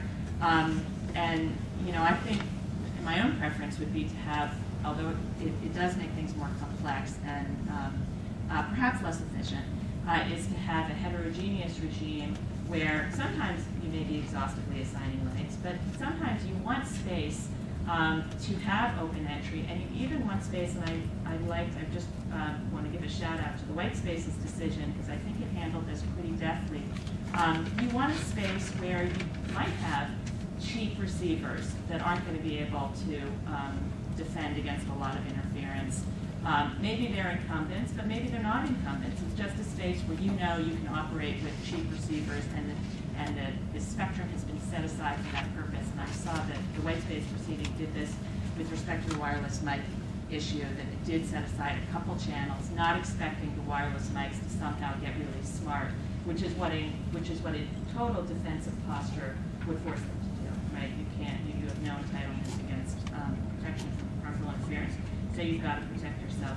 So that's a question about, do we always want to exhaustively assign rights? The point I wanted to make about Evan's model, which I alluded to, was I really like the idea of a default expectation. I really like the idea of phase-in in terms of rights. I think one of the practical problems with that is that commissions can't bind the future, and so they can say there's going to be a phase-in, and then it gets undermined. My only quarrel with Kwerel's proposal was, again, it sounds like that's the right default expectation now, but what happens when we need a new default? Aren't we in the same place that we are now, where you have to go back to the commission to redefine, to have a do-over, and maybe that's just inevitable. And the last thing I'll say is back to our consensus points, and just on the practical side. I guess I'd like to see, there does seem to be among the engineers a great deal of agreement about how to define rights. There are some differences in the details, but I'm just not quite sure why it hasn't happened, and why, and I think because there's so much difference of opinion about how you measure these things and really what are the proper metrics, and I guess I'd just like to see us jump off the diving board, go with something, and see how it works out. Second of all, there does seem to be widespread agreements that the FCC needs authority to deal with receiver performance. That's such an important piece of this kind of bilateral causation of interference. And I also think there's widespread agreement that we have to get rid of freedom from harmful interference as being an absolute entitlement, whether for incumbents or new entrants. And I'll stop there. Thanks a lot, Ellen. Really interesting food for thought. I'm going to start the questions off, and I'm going to start with Evan and ask him sort of a question about his proposal, and also ask him to sort of respond to the point Ellen made about the need to possibly update the default later on. But Evan, as I mentioned to you before the panel, your proposal would require new licensees, licensees for new allocations to essentially self-protect themselves from interference in a way and assume the cost of interference mitigation. The SDARS example you gave is a situation where the new service, the licensee was coming into the market, needed to raise a lot of money. If that market, that licensee went to the capital markets and was trying to raise money, obviously it had an interest in minimizing as much as possible its network deployment costs, backing rationally, I guess, and sort of purchasing the cheapest as possible. Your proposal would wouldn't it essentially raise the cost of new entry, and wouldn't that have an impact on sort of new entrants' ability to raise capital? Yes and no. I mean, it would raise costs, but raise costs in an efficient way. I mean, this is sort of, just to make an analogy that I just thought at the moment, is, suppose I just built a house and there isn't any neighbor next door, and and so I have my drainage that just floods, right down into that vacant lot. I don't know why waste any money putting in a good drainage system. And guess what? It would be more expensive for me to have a system of drainage that didn't flood my neighbors. So the fact that I have to spend more so that when the lot next door is allocated is a good thing. It says I have to internalize my externalities, and so maybe maybe if I can't pay enough to take into account my externalities, maybe I shouldn't be building like that. So yes, it will raise. I mean, it's just like a tax on pollution. It says, well, gee, that's going to make it more expensive for me to drive my car. Well, yeah, but because you're not taking into account the pollution that you're causing, maybe you should design a car that doesn't cause so much pollution. So yes, it raises costs. Some guy's not going to be able to afford a car with 700 horsepower, but too bad. If you could respond to Ellen's point about the need possibly in the future to update this whole. Yes, I'm happy to respond to that point. First of all, as far as having the default assumption, the whole idea of this is that, and this relates to what Bruce was saying, is in a world where we do things sequentially, how can we do something to effectively be making system decisions simultaneously, taking into account the highest value use of all the spectrum. So the best we can do is when we make, if we can't simultaneously allocate everything, what we do is take into account our best guess, our best estimate of what it's going to be used at the time we're actually doing an allocation. Now, over time, the next time we do a new allocation, suppose we do a new allocation 5 years from now, well, we might have a different standard, a different default assumption 5 years from now, because our estimate of the best use will change. But coming up with an estimate of the highest value adjacent use is better than assuming it's going to be used for nothing, which is sort of what the current assumption is. So it may not be perfect. It does have to be updated, but it's better than the way we do it now, which is to make assumptions going to be used either the way it's currently used, which may be way underutilized, or it's well, that's or nothing. So yes, it has to be updated every time, over time, as we make new allocations. And then to the extent we haven't done that, I'm sorry. That's okay. We have this dynamic these dynamic rules that you also update over time for stuff that's already been allocated. So you've got it covered everywhere. Well, I'm gonna make sure that you and Bruce talk about that dynamic. That aspect. Greg wanted to say something. No, I paid for the microphone. It seems to me that the SDARS and WCS example provides a great example for where the FCC said we're going to have high power in SDARS and low power in WCS. And instead, at the time, we auctioned both services.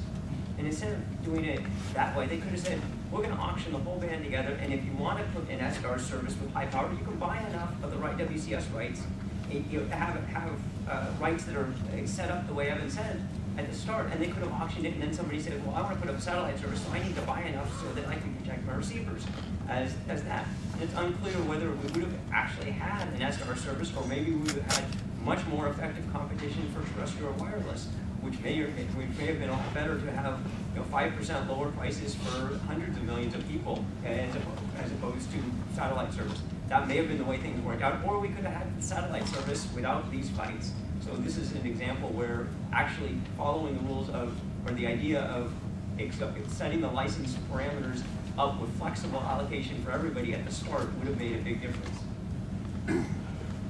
Michael, I want to ask you a question. You mentioned in your presentation that when the FCC sets these operational parameters and their protection rules, they should take a probabilistic approach Could you expand on what you mean by that? And you also make the point that people, the FCC should publish these parameters in a database, not just the operational parameters or the rules that the licensees must operate under, but also what licensees are actually doing.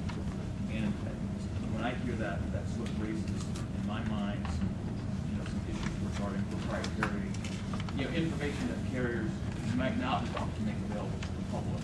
And I just want to get a better sense of what you're talking about.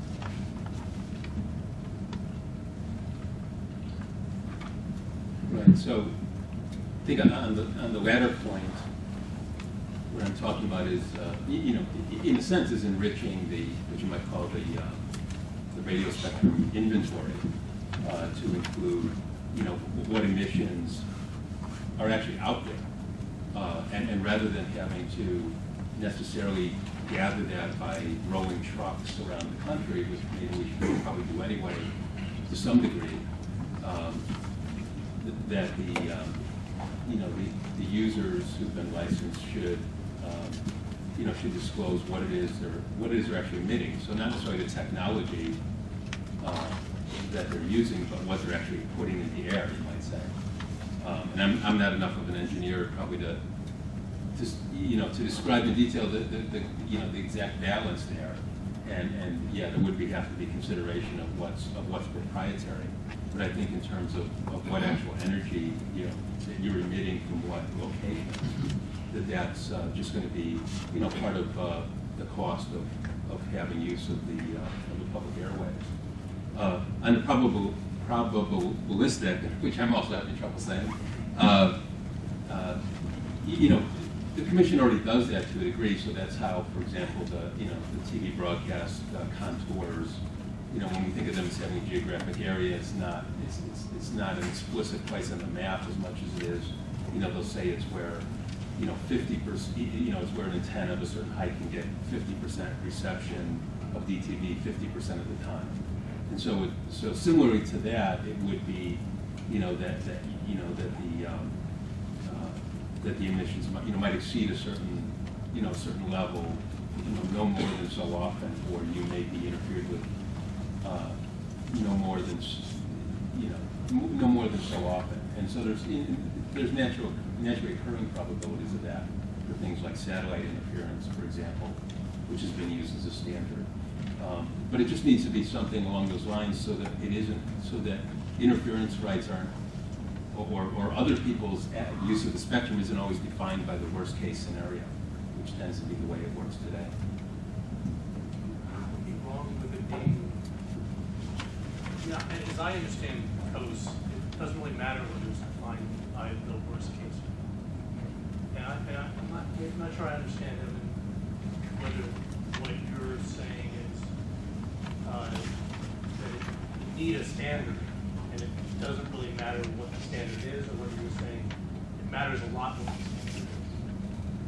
Yeah, I'm saying it can matter a lot what the standard is. I think, Evan, you're making the point, Evan, that the standard that is right now that requires users to essentially demonstrate that they will protect incumbents, from interference. It, in a sense, prohibits innovation and limits. It serves as a blocker of access. I'm not saying the new entrants should come in and cause interference to incumbents. The first point was when you're making a new allocation, you should assume that it has to do certain things so that the adjacent bands can be put to more useful use, as opposed to assume that everything has to be static and low value uses. So when they're making a decision about whether they should build a system or what kind of system or all those details, they're taking into account the cost that they're going to impose on future users when the stuff isn't a higher value use, but who can't speak now, can't negotiate to to come up with a deal that maximizes the total value. But if you believe in codes, right, in the theory, then you could say to the guy who doesn't want to build a drainage system, you could give him the right to do whatever he wanted, and then when the guy comes in next door, he in order to use that property next door, he pays him to put in a drainage system. Wait a minute, who is you when the lot doesn't belong to anyone? Well, that's my point. When the lot doesn't belong, if there's somebody there, it can work. That's where COAS is about. When it doesn't belong to anyone, there's no you to come to me. But Evan, isn't the point that Bruce is making that the rent seeking? You're actually making a point about the rent seeking. I think you're saying that.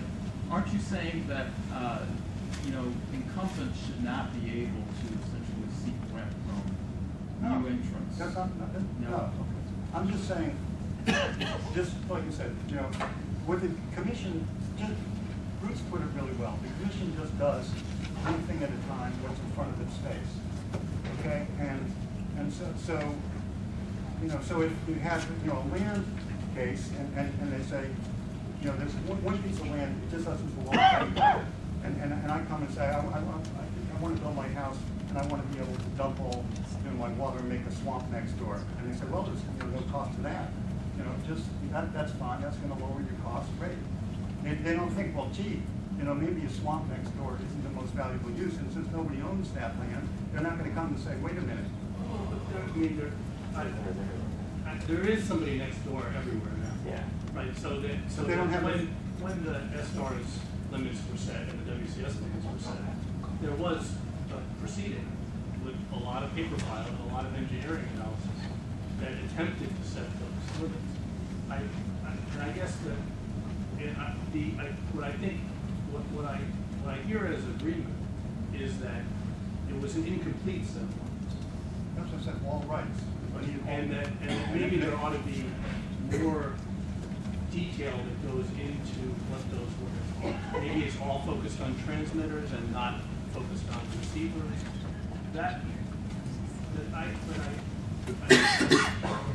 curious because I'm not sure I understand what you're saying on how important it is to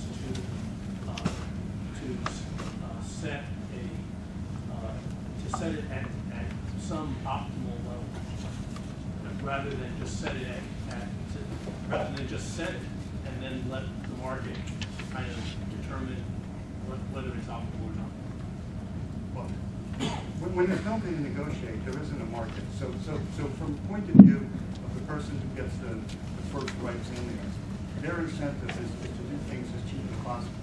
Because if when they're making that decision, because it's essentially like homes, like squatting. I mean, to the extent that you make yourself vulnerable, then the guy next door has got to protect you, to that standard. So why would I spend a penny, to raise my costs? And then when I'm negotiating with the person next door, that's the starting point. And that, under the current system, I'm absolutely, if the default situation is, I'm really weak and you got to protect me. So when there isn't an actual real party next door at the time that I'm making, my investment decisions, under the current rules, every incentive is to make yourself as vulnerable as possible, because effectively what you do is create a 30 megahertz guard band next door. I think I'm going to Michael over there. Just a quick point back to something I mentioned, which is, remember, compounding that problem is that the commission, I think, always has an incentive to also give the, what you might call the most, the least expensive access. So, the point about, for example, broadcast television, when it came along, if you're not anticipating, the future, either in terms of the need for spectrum or the technologies, then it made perfect sense to, probably to encourage this, mass market for cheap devices by having, no receiver standards, etc. And then, there's not even any bargaining that can really unwind that very easily, as we're seeing, because then these devices are held by, hundreds of millions of people. And just sort of follow on to that, one thing that was brought up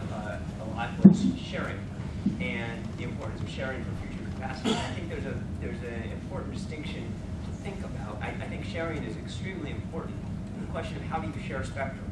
And probably the most intensively shared spectrum is the PCS bands or cellular bands. Those are shared by hundreds of millions of users.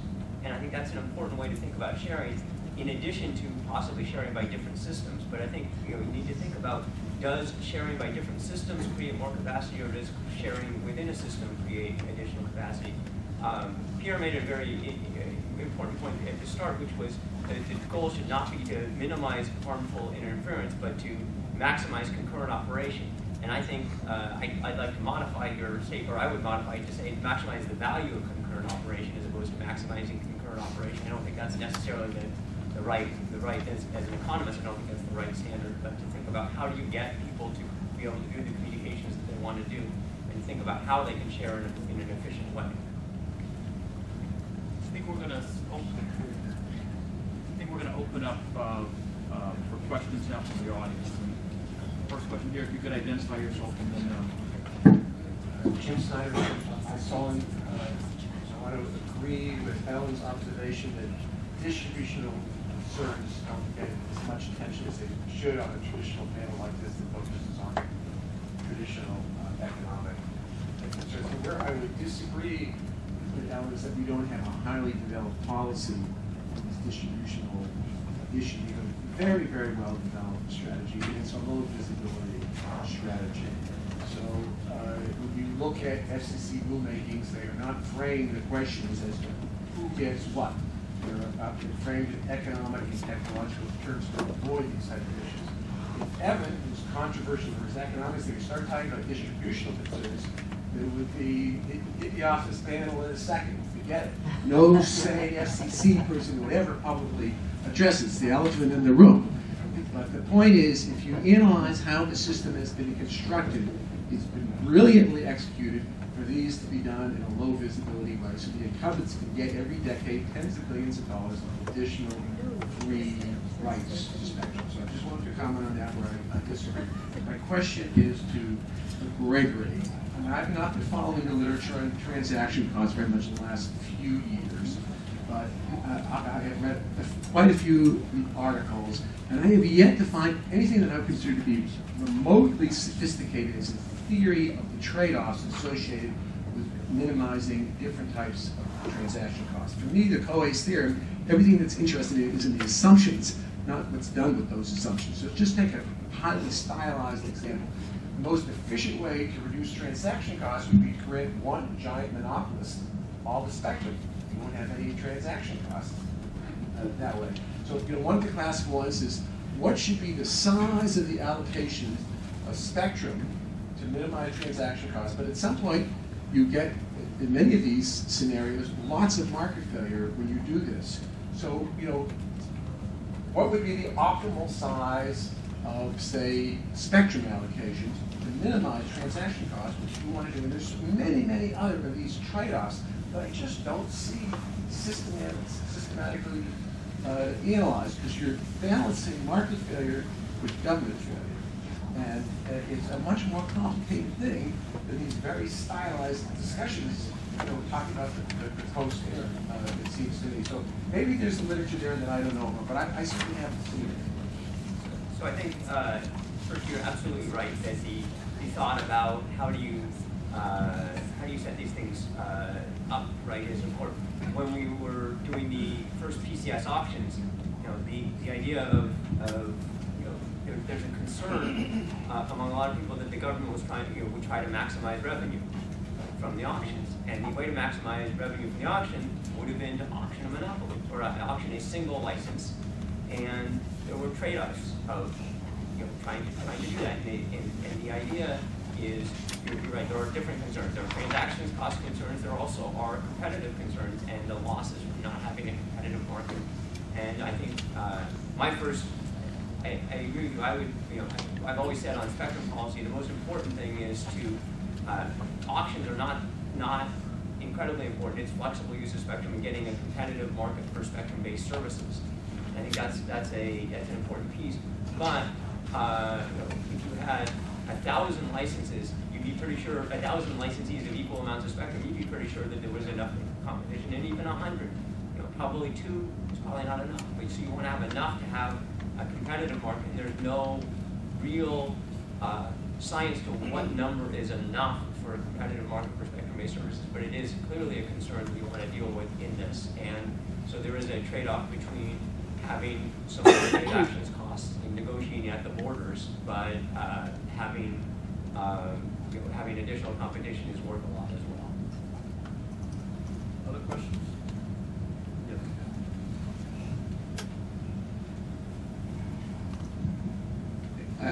The question I guess I'd like to put to everyone, maybe Bruce to start, is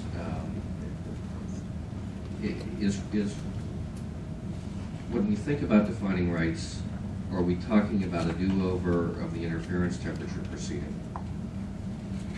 A kind of more sophisticated, and let me characterize that as an effort to define abstract technological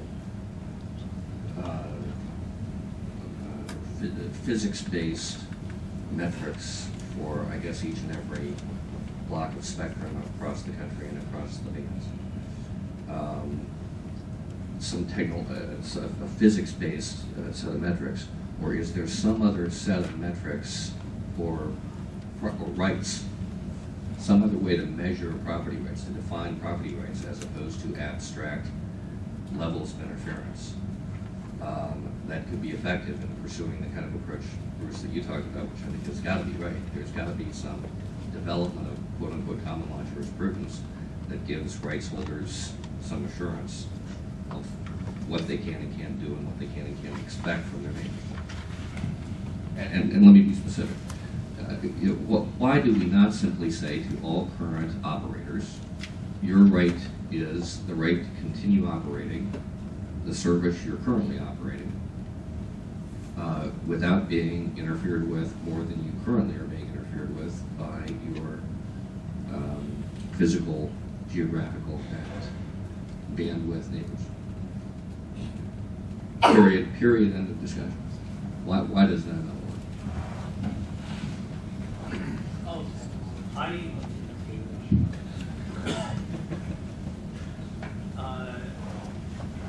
I'm not necessarily advocating that, but I like Ellen's idea we jump off the diving board and stop sort of theorizing and try to get more specific. And the last chance, and the last time that I think the FCC tried to do that was with the Spectrum Policy Task Force. And Peter and others may have more insight into why that didn't happen. I don't know if it was a lack of will or, quite possibly that it's, much more difficult to do. I have a lot of respect for the fact that the Commission hasn't tackled a lot of these thorny details of, what is the right probability model? What is, the right antenna to use if you're not using a probability model? How do you properly define receiver performance? I think those are very difficult issues, but I think if there is a way forward on that, it's going to be a technical. Can I just add something to that? I would think one of the reasons why there's been this fear about jumping off the diving board is because, there are no lifeguards. Like, we don't know what happens if we get it wrong. And so I think it's this common, that's right, there's this connection between whatever the right physics answer is on how to define those rights and getting the methodology right. For sure, there are going to be surprises, right? So, as Dale said, everyone's going to be behaving well, and things are going to go wrong in ways that the probabilistic models didn't predict. And it's kind of like, so I can be really careful about building my drainage system, and my neighbor moves in, but now it turns out, the neighbor has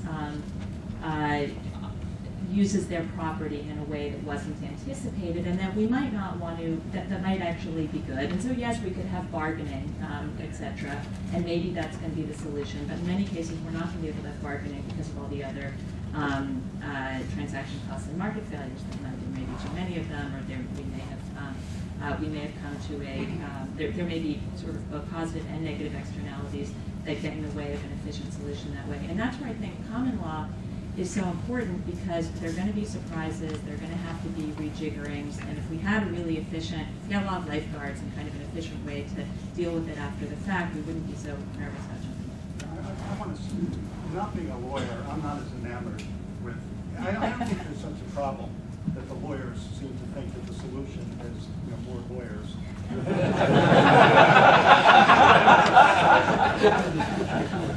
So there should be more. So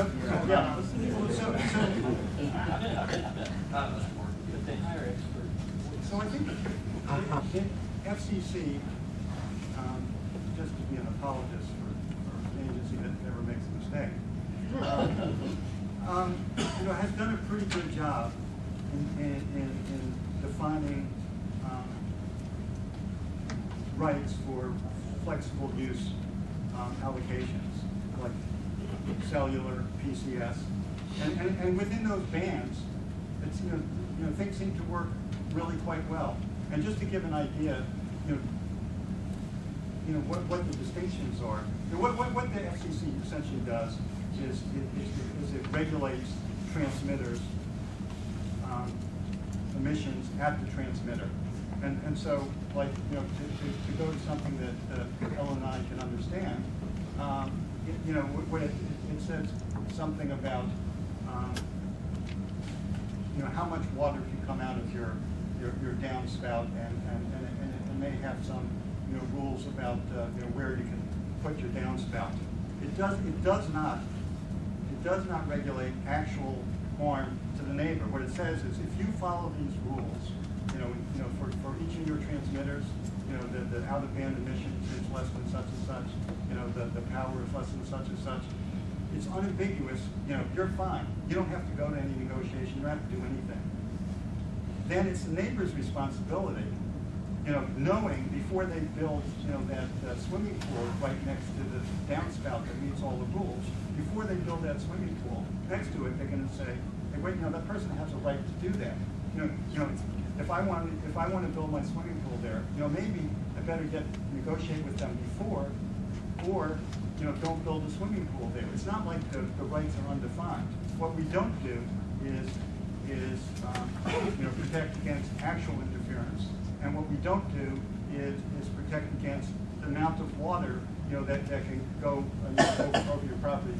People, like what Pierre's talking about, and the interference temperature. I think to make an analogy, which means not being a PhD in physics, but like I've watched water go on my neighbor's property. I think that what Pierre is saying is there's a limit that the water over my neighbor's property can't be more than a half-inch deep, and that's the rule. If it's more than a half-inch deep, I've got to do. It's not saying that I can't harm him. It's just saying how much water can I actually put on his property, and if there's more than that water on his property, I've got to do something. Now there are a couple of problems with that. One, I'm not the only neighbor who's dumping water on his property. So you have to wonder, look at where the heck the water's coming from. So there's an enforcement problem, and it's a lot more complicated. It's a lot more complicated generally, even if there weren't other neighbors, to enforce law. So what the FCC has done is they've used models that predict how much water is going to end up on the property to determine how much water can come out of the downspout. And they say, if you do that, you're fine. The neighbor's got to self-protect against it. If you guys don't like it, negotiate. But the rules are really well defined. In keeping with the water analogy, I think the problem with interference temperature was that a lot of licensees, incumbents, actually viewed it as an attempt to allow more water to flow on the property of the property owner. And I think that was a concern, fairly or unfairly. I think that was a concern that was held by actually many incumbents at that time. Yes, Harold.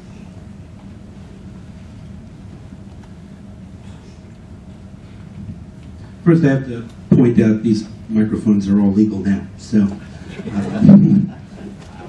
that's the power of regulation for you.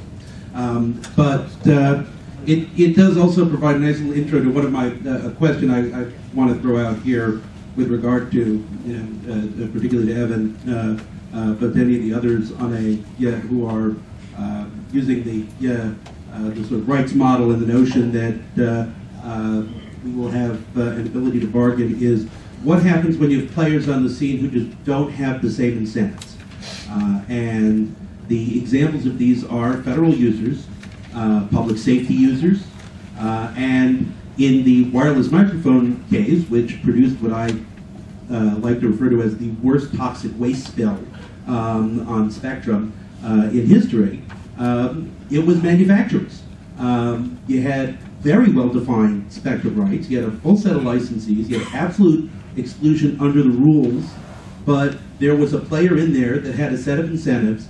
They were difficult to root out, and by the time they were rooted out, the problem had become intractable through any sort of negotiated means. So how do you deal with those sorts of players in a rights negotiation model?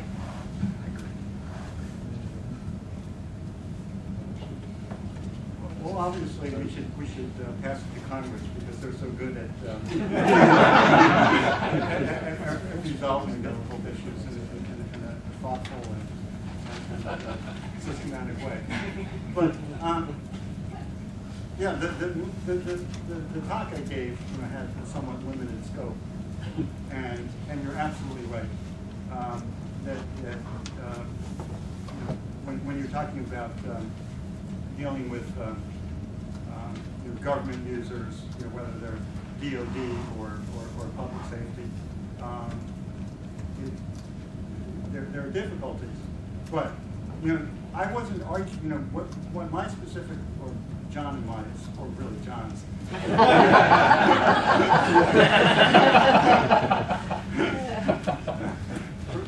proposal, I think would apply regardless of what the users were. I wasn't making a case, for putting coasts on a pedestal. In fact, I was just saying that it just sort of, it doesn't work. When you don't have all the rights defined, and some of these negotiations don't work. So, when NTIA is doing something, don't assume that just because there's nothing next door or the rights aren't all there that you can, then do something which later, when something valuable comes in there, you say, well, don't touch me. I have this very sensitive system. I think the same approach could apply as there. When you're putting in a new system, assume that your neighbor is going to be doing something with the most valuable use in it. Don't assume that it's continue to be a compost heap. Just jumping in on one thing on that, I think you're absolutely right. This is a concern about what happens at Ellen's example of you have the grazing rights, the underground rights, and the over-air rights. If you allow sort of what talked about opportunistic share, use it or share it, that what happens in low power television, these people are supposed to be secondary users and get off. Well, they got property rights because they essentially got on and squatted on the rights. If somebody is told you have your land rights and you have the rights to all the land, but if you don't use the underground rights and the air rights, and other people can start using them, you're going to see the primary owner go start doing all these things, even if it's inefficient, to protect their future rights. And I think you want to make sure that, because they might change how they're transmitting in the future, so they might use very inefficient systems to protect their future rights because they might need to use them. So I think you want to make sure that exhaustively licensing these things gives the right incentives, and then allow these things to be sub-licensed or negotiated afterwards. Thank you very much. I know there's more discussion. I know there are more comments. I'm sure could have gone all morning with this group of panelists. Please join me to thank Ari and all staff.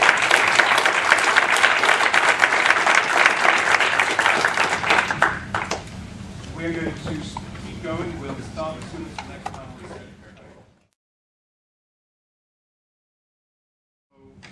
Second panel, over to Cheryl Tritt, partner at Wilkinson Barker & Owl. Cheryl. Thank you. Good morning. In honor of the hot panel I read. Although, given the last panel, I'm not sure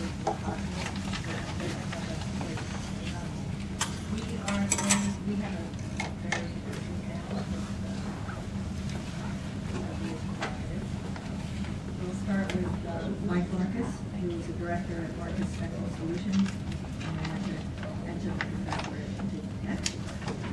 My immediate right is Charlotte Rath, who's vice president of public policy at the legal director of public policy, and Elizabeth, who's assessor at with that, we'll continue to Thank you. I'm honored to be the only engineer speaking today except for my esteemed philosophy. Difficult challenge for me. Innovative wireless communications is important not just for wireless operators and manufacturers, but also for firms in other industries that depend on the latest technology for improving their productivity, and for non-telecom firms such as Amazon, eBay, and Netflix that are enabled by cutting-edge technology. It is this innovation that is key to the health of the U.S. economy, not just for the wireless industry, but for all sorts of people who are not even in the telecommunication industry. Most other industrialized countries use a form of state capitalism in spectrum management and industrial policy based on Soviet economic planning. It is not, we have a very, very different approach to spectrum policy than all the other major industrialized nations. By contrast, since the late 1970s, FCC spectrum policy has focused on technical deregulation and market forces to stimulate innovation and growth. This is the 25th anniversary of both the founding of Qualcomm and the regulatory basis of Wi-Fi and Bluetooth, all products of this technological and deregulatory permit. Spectrum deregulation has within it a core goal of interference protection. That is both assuring incumbents of realistic expectations so as to stimulate their investment, and also assuring innovators and entrepreneurs a transparent and timely red light, green light system for determining if innovative systems will cause, quote, harmful interference. The FCC got it right in the recent wireless innovation NOI when it said, quote, the viability of spectrum access for a new radio service often centers on whether new service may cause harmful interference in incumbent services. This can lead to delays through protracted rulemaking proceedings that create uncertainty and discourage investment. That was an FCC quote in the NOI. In several proceedings, such as the North Point MDDDS proceeding, UWB proceeding, AWS 3 proceeding, we saw deliberations of harmful interference that not only violated the timeliness requirement of Section 7 of the Act, but was totally inconsistent with any plausible business plan of an entrepreneurial startup. It's even worse in today's capital market. You cannot get money to start an innovative wireless firm given these endless harmful interference deliberations at FCC. Qualcomm got its key regulatory decision for CDMA 2 years after its founding. Such decisiveness in innovative spectrum policy is impossible today. Spectrum policy determination by capital exsanguination of entrepreneurs is both ineffective and inconsistent with our form of government. I read about elections. If we can't get spectrum deregulation interference policy correct, the U.S. might be better off by just joining CEPT and taking an active role in their spectrum management system, which is based on Soviet-style economic planning. Let me talk about how you would define interference rights with this introduction of why it's important. First, I would look at the issue of receiver standards. I would not advocate mandatory receiver standards, but I would advocate that for allocation and service rule decisions, the FCC should explicitly state the receiver performance that was expected. Not require it, but state what was expected. And then, if there were any harmful interference issues, there would be a starting point for doing this. Let me point out, in 1953, when UHF-TV was set up, the FCC never said what it expected out of UHF receivers. And we spent the next 40 years arguing until DTV came as to whether we could put in more TV stations, because no one understood what was expected. Interference signal ratio receiver. In this case, things have become much simpler. In the analog era, all sorts of interference signal ratios were required depending on both the interferer and the desired signal. But as NTI admits in a recent report, now ratios of -6 to -10 dB are pretty adequate. However, in the case of CDMA, it is much more complex, as we found out in the UWB proceeding, and the interference ratio translates directly into capacity, but there is a basis related to the infamous interference temperature that environmental noise sets a natural guideline, and sooner or later the Commission's going to have to address that. It can't just stick its head in the sand. I over strength of the antenna versus the receiver. Let's face it, 802.11n is here. MIMO technology is here. The interference ratio at the antenna is not the interference ratio at the receiver, and yet the Commission denies that. And we have to come up with a policy. I'm not saying what the answer is, but that's a policy that has to be addressed. Propagation models. Much of the controversy over TV white space stems from the use of a 1966 pre-computer age propagation model that the FCC itself has said has severe limitations in its applicability. While propagation is an esoteric field, inappropriate propagation models warp any spectrum rights regime. We now have much better propagation models than we had 30 years ago. We have to figure out how to use them. Minimum coupling loss. Incumbents prefer to use worst case or minimum coupling loss scenarios to be decisive.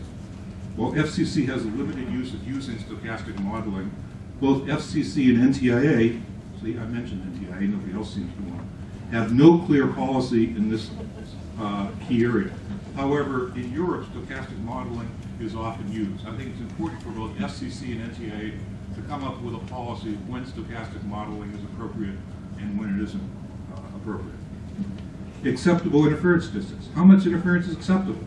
In the MPDDS decision, FCC used naturally occurring rain outages as a baseline and decided to accept a 10% theoretical increase, something that really isn't even noticeable in practice.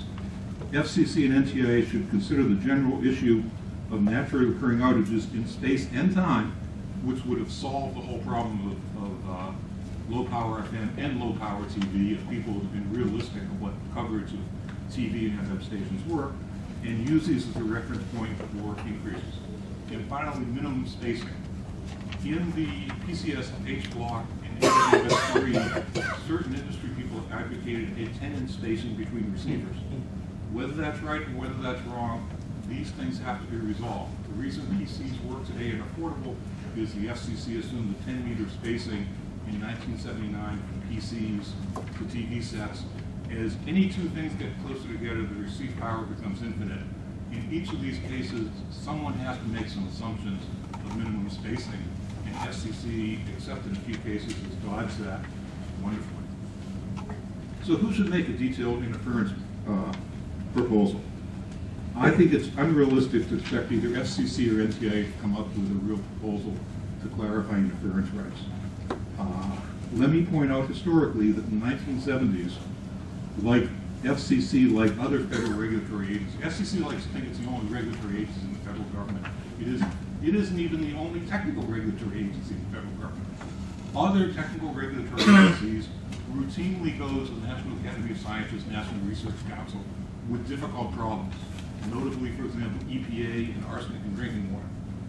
That's the way real regulatory agencies solve breakthrough problems.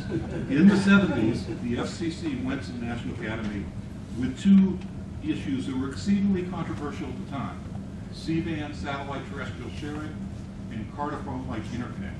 Today's Part 25 and Part 68 are based upon both of those, based upon recommendations that came from the National Academy of Sciences in the 70s. They went through rulemakings, they were changed, but the foundations of both Part 25 and Part 68, which have been both very successful in the U.S. and the basis of rules in many other countries, came from that study that was given to the National Academy of Sciences.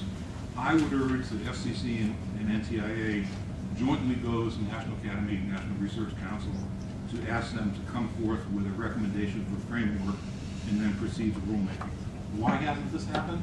Someone asked that earlier. I happen to think the incumbents much prefer the current system where through endless litigation and the capital exsanguination of most innovators that they feel that they can dominate. I don't think it's really in their interest either, but I think the incumbents have little interest in clarifying what interference is. Yeah, I was going to say I'm not going to address that directly. Mike? No, actually, what I when Pierre first asked me to do this, I took a look at who was actually speaking and saw that there were a lot of people who were, academics and theoreticians, as well as some practitioners. But I thought that for purposes, at least for my introductory remarks, the best thing for me to do is to actually talk about some of the things that have been alluded to in the previous panel, which is how actually it works in practice when you're really trying to deal with some of the things the Commission has done, for example, in PCS and cellular bands, where they do allow you to, in fact, negotiate some rights. And I believe that it's important to do this because we shouldn't just be thinking about the theory of these things, but we really should be looking at the practice of how carriers, how different licensees actually deal on a day-to-day basis with interference rights. For us, it is clearly more than an academic exercise. I mean, this is an important component of our business, obviously. We operate in an environment that pushes us to eke out the maximum use of our spectrum. Interference is, in fact, a costly drag on the system. Especially in a digital world, it isn't something where you're just sort of just on or off. You actually have to put more money into something in order to, prevent or to deal with the issues of interference.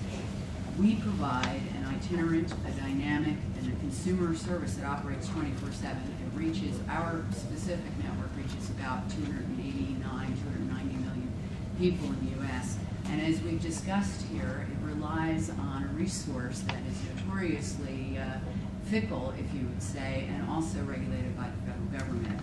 We have 100 million customers and connections, more than 1,500 licenses, mobile licenses. It doesn't include our microwave licenses.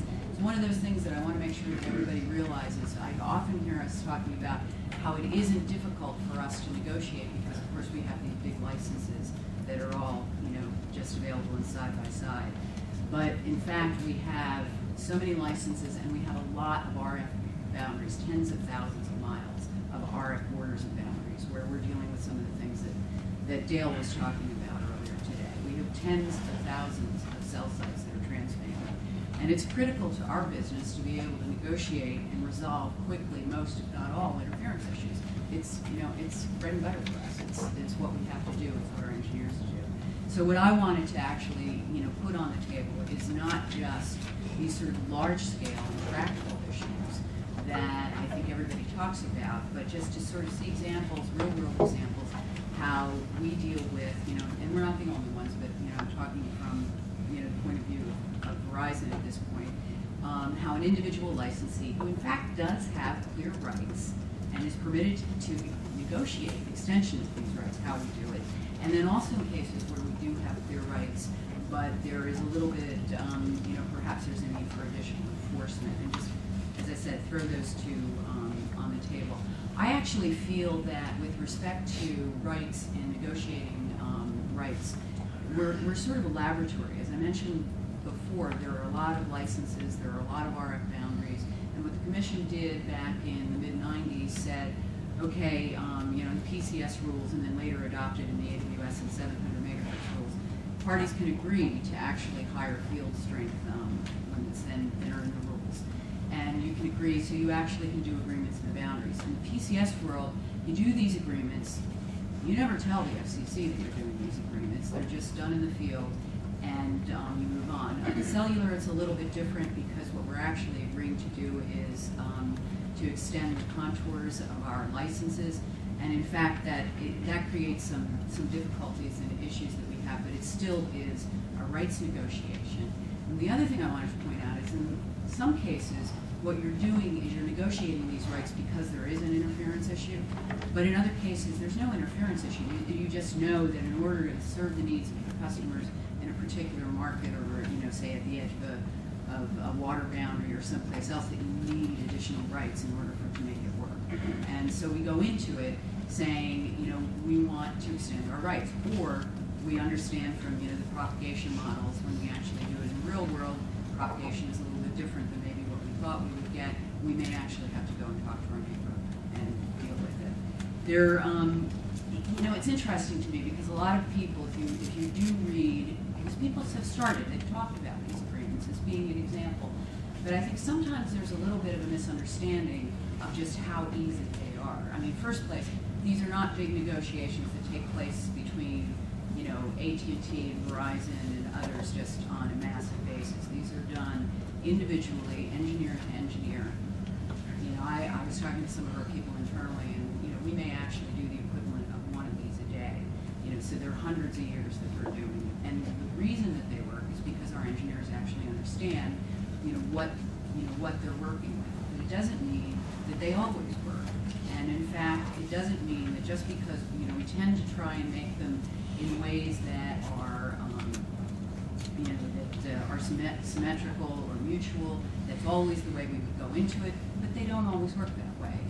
Not all parties that hold these licenses are actually thinking the same way we are about what their business models are, how they want to work with us, or what they want to do. So there are cases where, in fact, we actually may fail at reaching an agreement, and we'll look to, believe it or not to the FCC to help us. And one of the reasons is because there's a risk associated with that. You may not like the answer you get. The other reason is that the rights are actually pretty clear. We know that we can't do X because this other carrier has the right to do X. And so we'll look at other ways to, in some cases, they may not be resolved at all. In some cases, we'll just find, another way, perhaps a short-term lease, or, we'll seek the spectrum in the secondary market. I'm not saying it always works, but it is actually, I just wanted to point out that they're not, they aren't these, gentlemen's agreements where everybody comes into the room and says, yeah, this looks great, let's move on.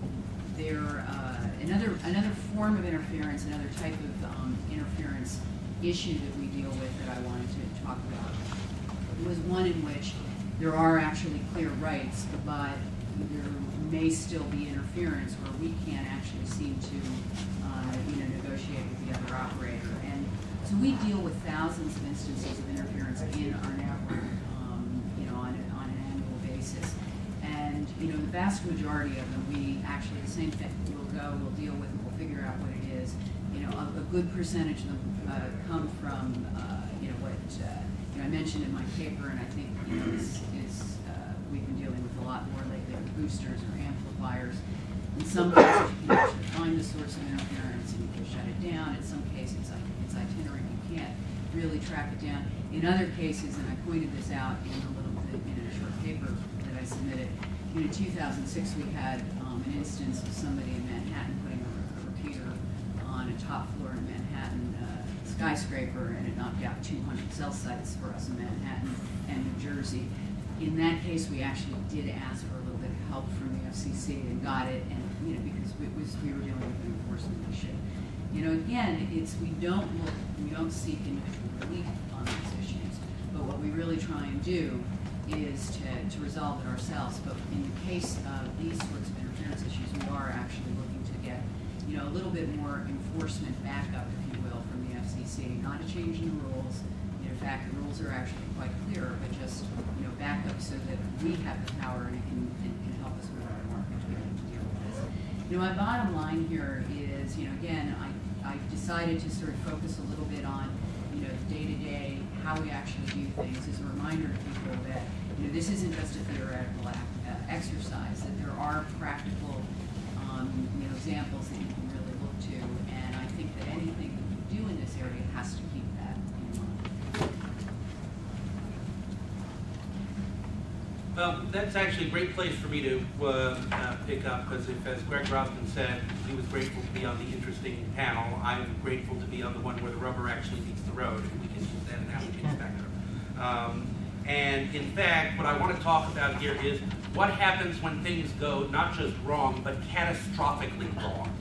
And but before I get to that, I want to first say I saw Danny Sepulveda and Matthew Berry here, who work for the folks who came up with the snow carry spectrum bill, which of all of these spectrum bills that have been introduced is the one that everybody should read, because that bill actually is an extremely well thought out summary of all of the smart proposals around spectrum allocation that have been bubbling around for the last 5 years. For that reason, of course, it will never actually pass, but it's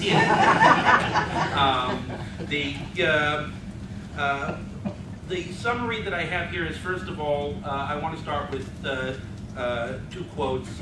One is Paul Klemperer, who is my favorite economist in this area, remarked that one of the biggest problems is when we build models that are not, that when we build rules based on models that are not robust enough to take into account reality. And that the problem is that from the perspective of those who are building models, that's all very nice, and you can, complain bitterly that the real world is a special case. But for people who actually live here, it's somewhat more different. The other thing is that there are more things in heaven and on earth that are dreamt of in your philosophies is true for everyone in this debate. Reality is just going to continue to surprise us. And my favorite example of this, of where it impinges on here, in this area of policy where things go catastrophically wrong, is not even the wireless microphone disaster, but the 800 megahertz rebanding. And I will point out that is a case that was, as close to coastland as we've ever had in spectrum policy. It was, people buying up spectrum rights and, converting them to flexibility, and it looked like everything was going to be okay. But it turned out when you ramped this up, it created issues. And the fact that it was interleaved with a non-economic player, public safety, created bigger issues. And this problem persisted for years and reached a level where it was just impacted millions of users, public safety systems all over the country, and it was not a thing that anybody could have predicted would have happened. There are certainly lots of places I expect where people would say that one was a bad actor, no, that one was a bad actor, but the reality is that it illustrates a number of very interesting problems when we move into this area, which is, one is that you can be totally unaware that you're a bad actor and not at all predict that what you're doing is going to lead to problems. So your rights are totally well defined, you're doing the best thing you can do, you're, everything you can be, and, but it turns out that when you ramp this up, it, started to create some real issues. The other thing is there is no set of well-defined rights that will compensate for incentives to do bad. And this is a real problem. To take another example, T-Mobile uses a filter in its cell phone that extends into the AWS-3 band. Why? Because it's cheaper. Because that band was built that way in Europe. Did that have an impact on the use of the upcoming use of the AWS-3 and the M2C debate? A little bit. So we kind of dodged the bullet on this one, but we got to recognize even within licensees, and this is particularly true for large licensees, there are going to be all manner of conflicting incentives.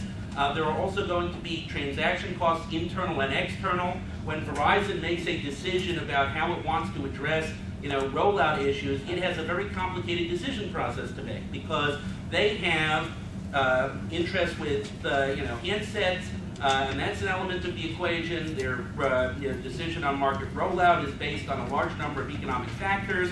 The nature of the coverage they want for coverage in a particular market is going to be based not just on what is the most efficient configuration, but also, who are we competing with in this market, and how do we make sure that we cover areas where we will get competitive advantage by covering this area. Very complicated internal decisions where the incentives may lead them to act in a way which is not the spectrum maximizing way, and that when propagating this out for a large licensee like Verizon or somebody else may cause significant problems. Or, as with the wireless microphones, you had manufacturers who wanted to sell equipment and just didn't care. Their incentives were entirely different. And even in the licensed universe, the supply chain for all of these things is so complicated, and the universe is so different, that the notion that the licensee absolutely controls their spectrum is utterly false in today's world. If there's a bad handset that gets out there and the next version of the Apple iPhone leaks into the public safety 900 megahertz band or whatever it is, we're going to have a problem. And the fact that 30 million units of it will have been moved or sold by the time that problem is discovered means that we are going to encounter a catastrophic failure. So what do we do in the cases of these catastrophic failures? And by catastrophic failure, I will say we have a situation that is not, that is impacting a large number of people, probably even on a nationwide basis. Whatever decision you make is going to have significant economic impact, and it doesn't fit within whatever our spectrum model tells us to do, or alternatively, the rule that we're supposed to follow is politically infeasible. And again, we got to recognize the politics of this. So wireless microphones, classic example. When we needed to clear them out, the vast majority of these users were totally unauthorized. They should have been rolled over. Ha! That was never going to happen. It was such a ridiculous thought that that would happen that nobody at the FCC seriously entertained it for a moment. And the entire debate over what to do about wireless microphones was clouded by this fact that, you know, we can't even talk about what the actual problem is. We have to like engage in this elaborate pantomime thing to pretend that we're not giving protection to 1 million radio pirates. So we have, I think, a useful model here. We have two useful models. I called this recognizing adverse possession in spectrum rights, because that's one approach. In property rights, we have really well-defined property rights, you know, on land specifically, you know, single, you know, simple, fee simple, absolute, most well-defined thing in property law since time immemorial. But there's an exception to it that's very interesting called adverse possession, which is if somebody comes along and they use it in an open and notorious way, for some period of time, then eventually we reach a point where the law in most common law jurisdictions recognizes, you know, okay, you've gotten something out of that. You know, when the actual owner of the land shows up 10 years later or 20 years later and tries to kick you off, and you say, but this is my house now, and why the hell didn't you come and kick me off 10 years ago? The law acknowledges, yeah, you got a point. So when I say the concept of adverse possession in spectrum property rights, we just say there will be times when this happens, and we will have a policy for dealing with it. And that policy would set out what would be our priorities in such a situation. So if we had a situation where we said, let's take the 800 megahertz rebanning again, one of the biggest problems was there were a lot of conflicting ideas about what you should and shouldn't do. Should you maximize the return on the revenue because they got all this spectrum? Should you maximize the convenience to public safety? Should you maximize, you know, having a cellular service in the marketplace? We could have a set of principles that would help guide us through. That wouldn't eliminate the problem because, as everybody knows, you can have a set of principles and then everybody debates how these principles should apply to a specific case. But it would be a start, and we wouldn't have to reinvent this every time we have something that is or approaches a catastrophic failure in the spectrum management rights. The other way, which is now open to us, and again, there are a lot of potential arguments against this. It won't be a total solution. We may just have gridlock in how to apply the principles. We may encourage people to behave badly by recognizing that if you behave badly openly and long enough, you get rights. There are a lot of reasons why we wouldn't do this. The other possibility, however, that we want to consider is the technical solution, FCC enforcement in a box. We do this right now with we plan to do this right now in the white spaces. How do we, you know, make sure these devices will behave? Well, they have to communicate with a database that makes them behave. And you know, before we will deploy these, they're supposed to be certified that if they don't contact the database that tell them how to behave, they won't behave. We could, in theory at least, take this model and move it out to all services, licensed and unlicensed.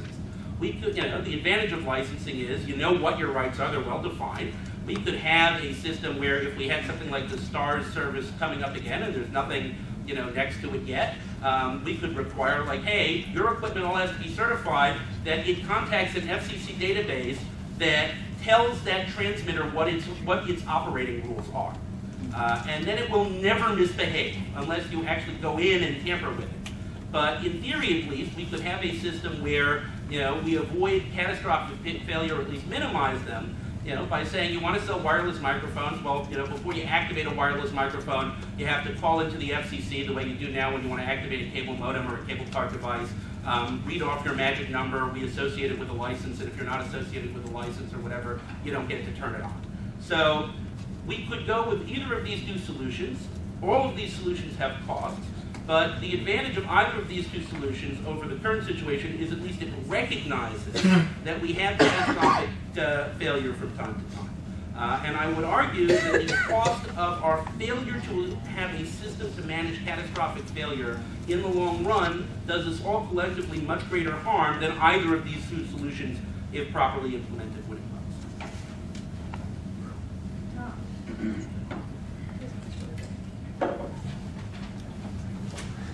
Thanks very much. Thanks for having me. And now it's time for something a little different.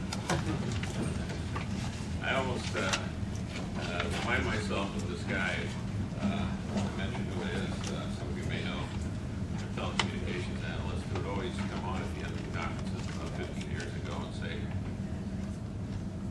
entire top is completely orthogonal to everything else that had gone on. Stuff like, oh, you think long distance rates are coming down? You're wrong. Stuff like that. Anyway, so here's the orthogonal talk. I attempt to draw on 3 sources of information about how we should go about the optimal definition of usage rights and radio spectrum, and therefore the drawing of these interference boundaries. Practical regulatory experience is quite important. There's been a lot of talk about that here, and I think that's appropriate. Spectrum transactions in the marketplace, secondary markets, if you will, but properly understood secondary markets, which are extremely robust, extremely active and productive, and extremely informative for the discussion here today. And the property rights literature in law and economics. And I invite Jim Snyder, who apparently wants to read this literature, but has been busy with other priority items, to really delve into this and to find out that no, issuing everything to one monopolist is not the way to minimize transactions costs. It's a very expensive way to handle the transactions cost problem. So there's a lot out there, and a lot we can learn, not just from how spectrum is handled, but how property rights to water, to land, to fish, to intellectual property are handled, and how rules evolve over time. There really is a rich analysis out there that is quite helpful. So if I could make 3 sort of high-level points. First, complete precision in defining the border conditions is not only unnecessary, but is hugely deleterious. Clearer is preferred to less clear, all else equal. But clarity along, beyond a fairly simple set of rights, which, by the way, are typically available off-the-shelf FCC boilerplate today, that level of clarity is very expensive and quickly diminishes in value below, quickly diminishes in its value below the cost in keeping out innovation. Michael Marcus said something very important about this just a minute ago. Okay. Secondly, regulators have accumulated a great deal of information, even expertise, about the useful shape of licensing rights. What the FCC mistakenly calls exclusive use license rights, when configured liberally, packaged in large bandwidth allotments and assigned to bidders expeditiously, have very modest requirements for administrative attention on border conditions. And it's crucial to understand the reasons why that's the case. First, there are few borders. One way to eliminate process, administrative procedures, and transactions costs on border definitions is to eliminate the borders. The market does this all the time. Secondly, there are few parties needed to negotiate changes in border conditions. That's extremely important, mitigating tragedy of the anti-conflict. And third, the parties involved internalize the proper configuration, internalize the costs of wasting time debating border conditions. Okay? So this is very important, and Charlotte just, I think, said something very important about this too, although she was a bit elliptical on what it meant to take care of these issues. I wanted to know exactly how much money was changing hands and what rate. These corporate types, they're very proprietary. And third, I think, it came up on the previous session quite appropriately, we know that it's not proper to minimize interference. We want to maximize social welfare. But the jump many people have made from that starting point is that, yeah, good, let's go to the FCC and maximize welfare. That's an unfortunate detour, okay? The real question that's posed is not how we in the sense of walking over to the FCC, and I almost said 1919 M Street. That's what happens when you have old guys on the panel. What's the address? The portal. Oh, you don't know the address either. Okay. The portal is the place you didn't want to move to, Greg. Remember that? So that's not, you know, that building has a very important function as currently constituted, which is to define some rules and to get some rights out of the marketplace. But what we want to do is get those rights out in the marketplace in a way that is most effective at discovering and implementing solutions that maximize welfare. So just to say that we're not about minimizing interference, oh, therefore, we can load up some more interference here, create some more welfare, and hey, we've done the right thing. No, that's not the right thing. The right thing is to figure out how the simple intuition that Coase made a point of many years ago, we don't want to minimize, we want to maximize. Yes, that's exactly right, but it's maximizing in terms of the outcome of a process, not just assuming that the command and control situation is going to get us there. So I did go back and take a look at the, am I out of time? Or? Okay. So I did go back and look at the Spectrum Policy Task Force report from 2002, and I noticed a very interesting dichotomy. It says right off the, well, fairly close up front there, we must exhaustively define rights or the market can't handle transactions. We must exhaustively define rights. Then it says, we have never done this.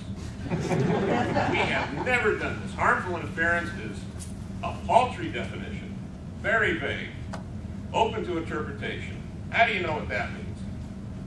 And then they say, look at how great the wireless marketplace is. We got all this innovation, we got all this stuff happening out there. By the way, we did a lot of it through policy. These liberal licenses, what they call exclusive use. I love to repeat that mistake.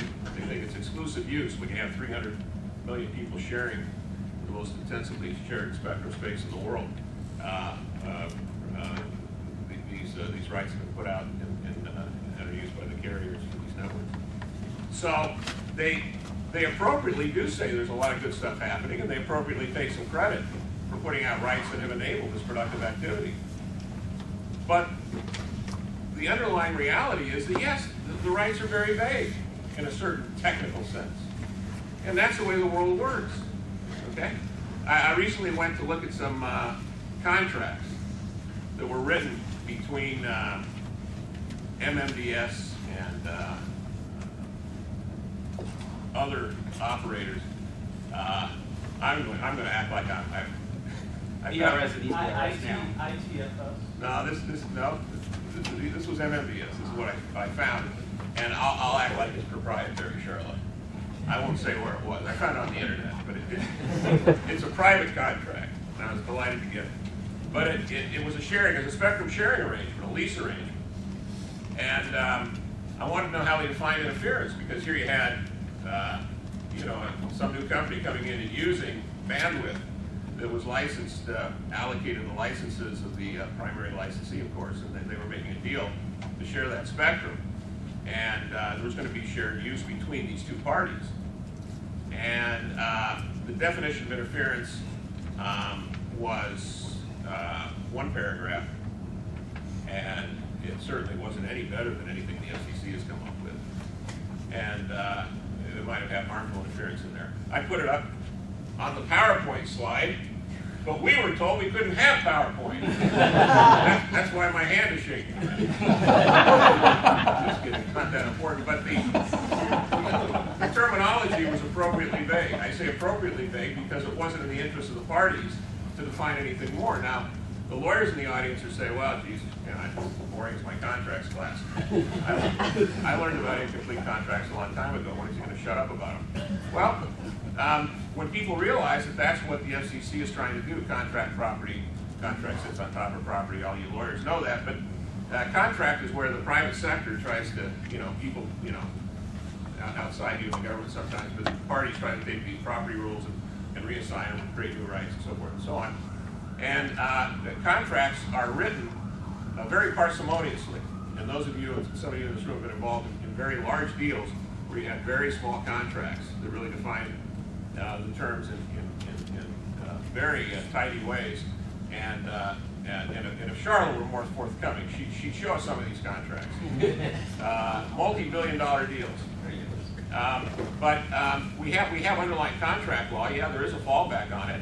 And in fact, the courts try to adjudicate those contracts on the idea that, well, when you read them, what are the parties getting at? And if they had had the time and the foresight to write a contract that really would cover this particular thing that now is in dispute, how would this contract read? How would this agreement go? That's actually the way the courts try to behave. And it's actually quite efficient to do it that way. Socially efficient, okay, not just for the court system, and the parties involved, but overall, we want people to do stuff, productive stuff. And we don't want the FCC standing in the way saying, no, you guys do have some good technology, and yes, we do need some more capacity in this market. And yeah, we do like 3G or 4G or 5G, but you know, we haven't really defined harmful interference yet. So that's just an incomplete contract problem, and we need to go forward with that. We need to see how the market deals with this. Well, how does the market deal with this? Well, there's just tremendous sharing of spectrum, particularly in these mobile networks where you have these property rights in place that do give the incentives to a competitive market. Several rivals out there with their networks, many of them nationwide, going head to head, trying to pack more traffic, more value, trying to pack more networks, more M2M applications, more MVNOs. Always being careful to reduce noise, always being careful to introduce technology on the handsets and the base stations in coordinated fashion. In this space, you do not have an incentive to try to use old technology to hog space so you can have, in effect, a blockage or a veto power over somebody else's. You have quite the opposite. You have tremendous investment incentives to create new and better technology. And so the innovation in the so-called wireless ecosystem takes place quite differently because you have the direct rights in place. And so just to advance this in a couple of the examples that have been put forward, wireless microphones were an unlicensed service. There may have been clearly defined use rights, but there were no clearly defined spectrum ownership rights. And you could not make a deal. You could not make a deal in the marketplace. And that's why this was so deleterious. That they could just roam around and destroy whatever values that were created, and there was no way to buy them off in a That was because they were unlicensed, which I guess means scuffle. No, it does not mean scuffle. It means they had use rights, but not ownership rights over spectrum. Okay, you go to the Nextel case, which you say is a Cochannel transaction. Well, it's actually interesting. What happened there, at the end of the day, interference, it's a very nice example. And we were on a conference call, Michael brought it up the other day, and I've been thinking about it. I went back and read the 2004 order on this. So the solution to the Nextel gets these rights and makes something valuable out of the taxi dispatch stuff, and brings a national cellular network to 50 million customers, and that's a huge increase in value. And they piece together these ownership rights to get a waiver to do more service out of them. It was very nice. Some of the rights they had were these rights that were literally interleaved. So you had these tiny, you just had massive border problems, massive border problems. You don't see the liberal licensees ever doing that to their spectrum. They would never do something so deleterious as to have these, in essence, tragedy anti-commons pop up. But you have the regulators actually giving out these old-fashioned traditional licenses where they said it was better to have interleaving of these licenses where they had 20 kilohertz or 50 kilohertz channels. Dale probably knows exactly what they were, but they took up a lot of spectrum. They were just one user, another user, and you just couldn't put these people together. Plus, they were not responsible economic agents. They were public agencies that did not have profit incentives or ownership rights, and you had a balkanization problem. And so you do everything to destroy the ability of the market to actually put Humpty Dumpty back together again. Nextel put Humpty Dumpty back together again when there were ownership rights to 40,000 plus SMR licenses. That's what Nextel did. That's why Morgan lives in the big house. Okay? But the reason you had this terrible problem with interference with the public safety folks is you didn't have those rights in the marketplace. Ultimately, it's very instructive what happens ultimately. What happens ultimately is not that there's some whiz-bang definition of interference that saves the day. What happens is there is something that looks like a market transaction. the people trade spectrum and put it into reasonably sized blocks and get rid of this old top-down regulatory structure that had the interleaving creating so many borders, which was completely irrational. Something that doesn't happen when the responsible agents internalize the cost of what they're doing, which is not true, of course, when the government agents involved as the decision maker. So We're giving you the book. okay, do I have a minute to do this one right there? So, in conclusion, this is what we're talking about. I think we need to learn from the very productive investments that have been made in the marketplace with very parsimonious rights and definitions of border conditions. I think we should learn from the continuing mistakes that are made. For example, in the TV ban white spaces, where the government's ostensible policy is to protect TV stations from interference, even if not a single person is watching. Okay, the interference problem with TV ban is television broadcasting. I'm glad you folks think it's funny. I don't see it, and I don't, because that is, Mr. Snyder, that is the cost of those property rights. That is the transaction cost, is that you can't clear out the TV broadcasters, who would be happy to go if somebody actually owned that spectrum and paid it. You need to reduce the cost of ex-ante determinations and focus much more on ex-post investments. I think that's somewhat in the spirit of what Michael was saying. I think that the regulators should take borders much more seriously in their assignment of rights and in devising the licenses. They should also allow aggregations that solve border disputes to take place easily. For example, the WCS purchase by XM satellite radio would have perfectly solved that border dispute, but no, that was opposed by the broadcasters, so it was not consummated. The regulators should favor awards of rights to responsible parties that can rationally deal with these borders, and they should observe how markets are dealing with spectrum sharing.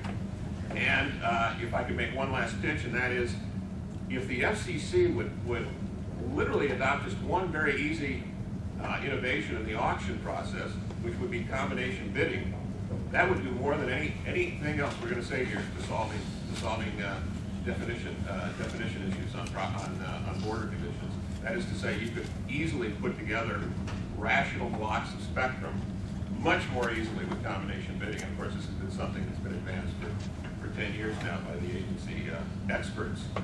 Wake up, Evan. That's it. Thank you. Should we go to the audience? Yeah, we've got 10 minutes. Yeah.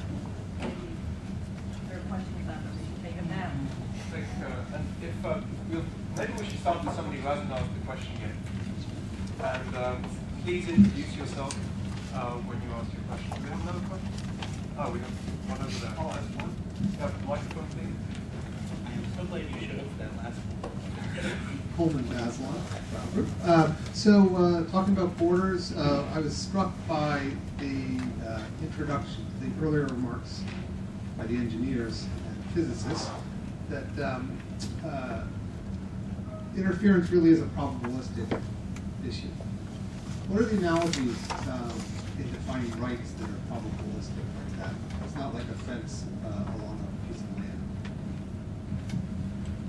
Well, yeah, this is something that comes up a lot because people in FCC policy world say it's very hard to define property rights. I know I've had this debate with Dale for some time. First of all, it's hard. It's hard for the FCC as well as doing it administratively. So it's not. It's really sort of an irrelevant issue. It's just you still got to deal with it. Secondly, there are a lot of other property rights questions. Think about fish. Fish are in the ocean. They swim around. And still, we want to have ownership rights to fish in a certain way to preserve species. And so there are a lot of probabilistic issues that come up with biological stocks all the time.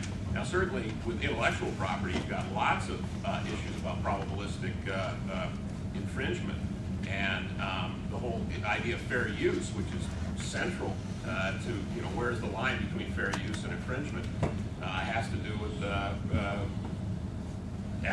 thank God, expert testimony. That's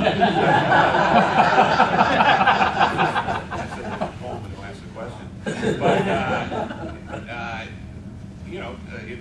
it's very difficult to know where those lines are. Harold said that property, real estate law, fee simple stuff was easy. There are a lot more. I said it was the most well defined. You said it was clear. Put it back. I wrote it down. Okay, so that's fine. You can think it's easy. Again, I don't know what easy and hard means, but there's there's a lot more people who made their living doing real estate law than have ever made their living making in communications law. So and a lot of people say it's very hard, including Yochai Benkler, who says he has incredibly complex property law stories to tell you about land. So yeah, there's a lot of probabilistic areas here, and so the idea that it's difficult in spectrum and therefore we have to have special rules. I agree with the special rules. Every area of law has special rules, and one of the problems we have in the administrative approach to this, in trying to define harmful interference ex ante and doing all this, is that we really haven't. We really stunted the ex post adjudication stuff. And we really should focus much more on getting the problems out of the marketplace where they belong, okay? Where the real lawyers, Evan spoke cruelly of the lawyers, and the lawyers should be much more actively involved ex post in this. Doesn't have to be in courts of law, could be at the FCC and administrative law, or even special courts, as I wrote in an article a few years back, a spectrum court, where you have expertise, administrative expertise, and so forth. But what would be great is if we could start using precedents more. I was reading some of these things, also reviewing, these FTC things where they say, we are going to craft harmful interference definition here, but it cannot be used in any future proceeding. It can't be. Well, you want precedents to develop. You want the law to grow and evolve, and you want certainty. So I think a more formal reliance on ex post would be great, and more lawyers. Can I point out that probability isn't totally new with the FCC. The coverage of FM and TV stations with the mysterious grade B contour is a probabilistic coverage. Now, it turns out it's a theoretical coverage, not real coverage, but but going back to, that comes out of RC 602's 1966 report. So FCC has been playing inefficiently, but been playing with probabilistic coverage in the MVDDS decision, where the 10% increase in rating-related interference that was allowed for the new licensee to DirecTV is another example. So there are some limited precedents in this area, but you can deal with it. Radio rights not being a fine line like property, but there's more of a consensus is needed on the details on it. How do you get that? Well, you heard what I said at the end of my thing. I think neither FCC nor NTIA is capable of doing it. I would give it. The way we solved Part 25, the way we solved Part 68 in the 70s was they went to the National Academy of Sciences and say recommend a framework. They didn't.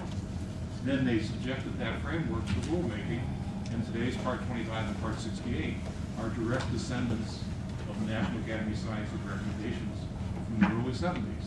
That's there's one historical precedent there. Is it the best? I don't know, but that's an example that I do not think an FCC rulemaking or an NTIA thing, and it has to be joint, could ever do this. The way both agencies are trained. And let's be realistic. If you read newspapers, these agencies aren't going to get more money. So we've got to, live within the resources we have today. We're not going to restructure the FCC. We're not going to restructure NTIA. How do we live with the structure we have? You mentioned the interesting thing that happened at MVDDS in 2002, I think. And so that was where they had this other use of the satellite TV spectrum proposed by North Point Technologies. And the FCC spent years saying what was going to be interference. Of course, he'd come and said people would die if you had any other use. And so finally, they focused on natural interference, just atmospheric, and said, we're not going to permit any new uses that are going to add more than 10% of the outages. Wasn't that the number? 10% over naturally occurring rate outages. Yeah. No, excuse me. Theoretical naturally occurring rate outages. It's all in the computer at the FCC. Well, it has nothing to do with reality, because year-to-year variations are much greater than that 10%. So in reality, you could never observe that 10%. Can I get back to practical on this for a moment? Why is that not practical? Because a lot of times you can't figure out where interference is coming from. I mean, one of the problems of probabilistic, and when we talk about it, and the issues of how we're going to do all of this in the real world, and how we're going to enforce our rights and all of these things is, a lot of this is assume it's easy for me to find who's interfering. Well, a lot of times you can't find that. Interference is intermittent. It can be based on atmospheric condition. It can be based on environmental condition. It can be based on a device that is not actually intended to be a transmitter, creating accidental RF leakage. And it can be a real pain in the neck to hunt these things down, even if you're the licensee desperately motivated to try to hunt these things down. So that's one problem with this. You know, we're going to, I like the idea of letting parties try to work out what harmful interference is. I really do. And it's in part because I think this is so complicated in the real world. Having baseline, definitions is a good start. But a lot of times it's going to be just very difficult. And this is where we get to what Charlotte was talking about, which is, yeah, a lot of times the best solution really is just for people who are having problems to go and work it out. The difficulty comes in some of the other areas where it's either hard to find, which is not a problem we're going to resolve through, rights definition, or it's not an entity that's motivated by, something that's real clear and understandable, whether that's because it's a public safety entity or because it's a power company that wants to use this for smart grid, and therefore sees this as an input into a different product, or because it's an operator that just want to deal with you, and when you get to levels below Verizon and you get to smaller operators, a lot of it is based on your system is causing me interference. Oh yeah, well F you. Oh yeah, well F you, and that's how they work it out in reality. If you go to a WCAI meeting, you hear more of these kinds of things.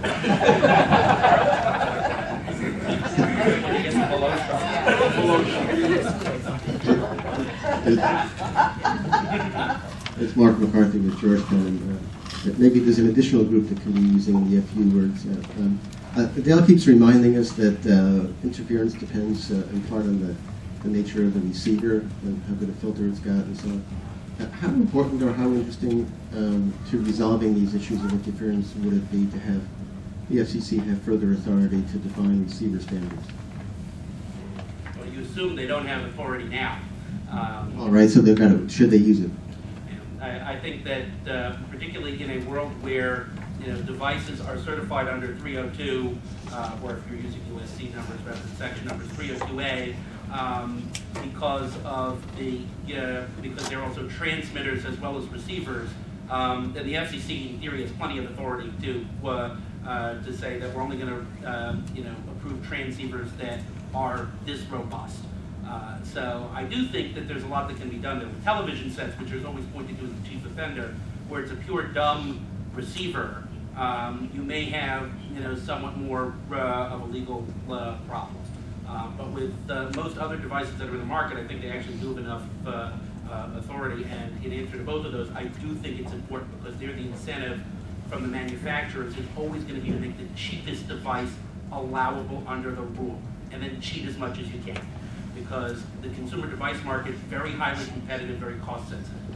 So if you want more, robust receivers, we're going to need authority to make that happen. Let me disagree, having never gone to law school. I read 302 as only applying to TV receivers and not any other type of receivers, and the FCC has generally taken that point of view. But I agree completely, receivers dominate this thing. It's when I learned when I first came to FCC, receivers cause interference, not transmitters. That's generally true. Most people don't realize that, but that's true. However, as I said in my comments, mandating receiver standards has all sorts of other connotations. I think you can get most of the benefit by having the commission to say, this is the quality of receiver we expect. You don't have to get it, but if you get interference, don't complain to us. And in some cases, that even applies to antennas. For example, in the MVDDS case, it turns out the vulnerability to interference of DirecTV receivers has to do with both the antenna and the receiver. So if the commission had said in the DDS licensing, we expect this type of backload performance from DirecTV antennas, DirecTV could choose whether to sell them or not, but it would have made sharing of the bands much less contentious. Oh, yeah, but it's not the receivers that cause interference in the, for example, liberal license bands, when you have some incentives for carriers to lease their bands. So 80 million analog handsets, cellular, did not interfere with the introduction of digital, because it was it was all managed by the right, in the right structure. The market managed it perfectly without any. Let me disagree with you and Charlotte. Within the CTA club, everyone gets along well, and this worked very, very well. We just went through the AWS 3 disaster, in which Verizon was a nice guy. They were not one of the bad guys in this thing. But in the AWS 3 case, they spent 4 years deliberating on whether this new use would cause harmful interference. Let's not talk about the licensing part of AWS 3, let's talk about the technical part. And at the end of 4 years, absolutely nothing was resolved. What you had was exsanguination of the main proponent. But let me point out that Sprint advocated the same thing. The rights are not in the market. That's the FCC. But this coordination system was a dismal failure in AWS 3. And in fact, what we've seen in this panel, just as we saw in the previous panel, is that this conversation could run and run and run, and I think we'd all be here listening to every word. I'd like to thank Cheryl and this panel for another very insightful presentation.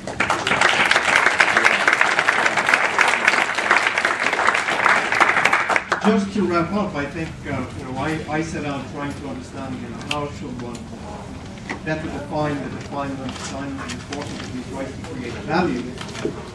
I just wanted to share with you a couple of themes that I heard, and you can very interested to hear what other people heard in terms of their takeaways. I think the one that struck me off the top was a point that Bruce made, was predictability, and I think many of the comments that people made fit under the rubric of predictability. Clarity, objectivity, explicit rights, registries. So that was definitely for me one theme that ran through both sessions. We talked a lot, and this is another theme, about interference and interference protection. What struck me was that harmful interference came up quite a bit, but in fact the reactions to it were very varied. The reactions ranged from yes, have harmful interference, but don't have an absolute indemnity, to don't use it at all, to don't worry about it. So clearly there's more work to be done there. Having at least half the people here being economists, we talked a lot about transactions and negotiations. And some of the things that struck me there was this notion of we live in a sequential reality. We can't just make rules. We do have to go back to them. And so the question is, how does one do that? We talked about borders. People talked about how many players there are, and the government being a player. And I think perhaps the last and most interesting theme for me was something that next time we should probably get some political scientists in the room as well, is the institutional question. These questions about how does the FCC function? Do we get more access to expert recommendations? How do we deal with the distribution issues and the equity issues? And how do we deal with big failures that are beyond things that Polonius or anybody else could contemplate? So with that, thank you very much for joining us today. I hope you will be here when we consider this question in more detail next time. Thank you.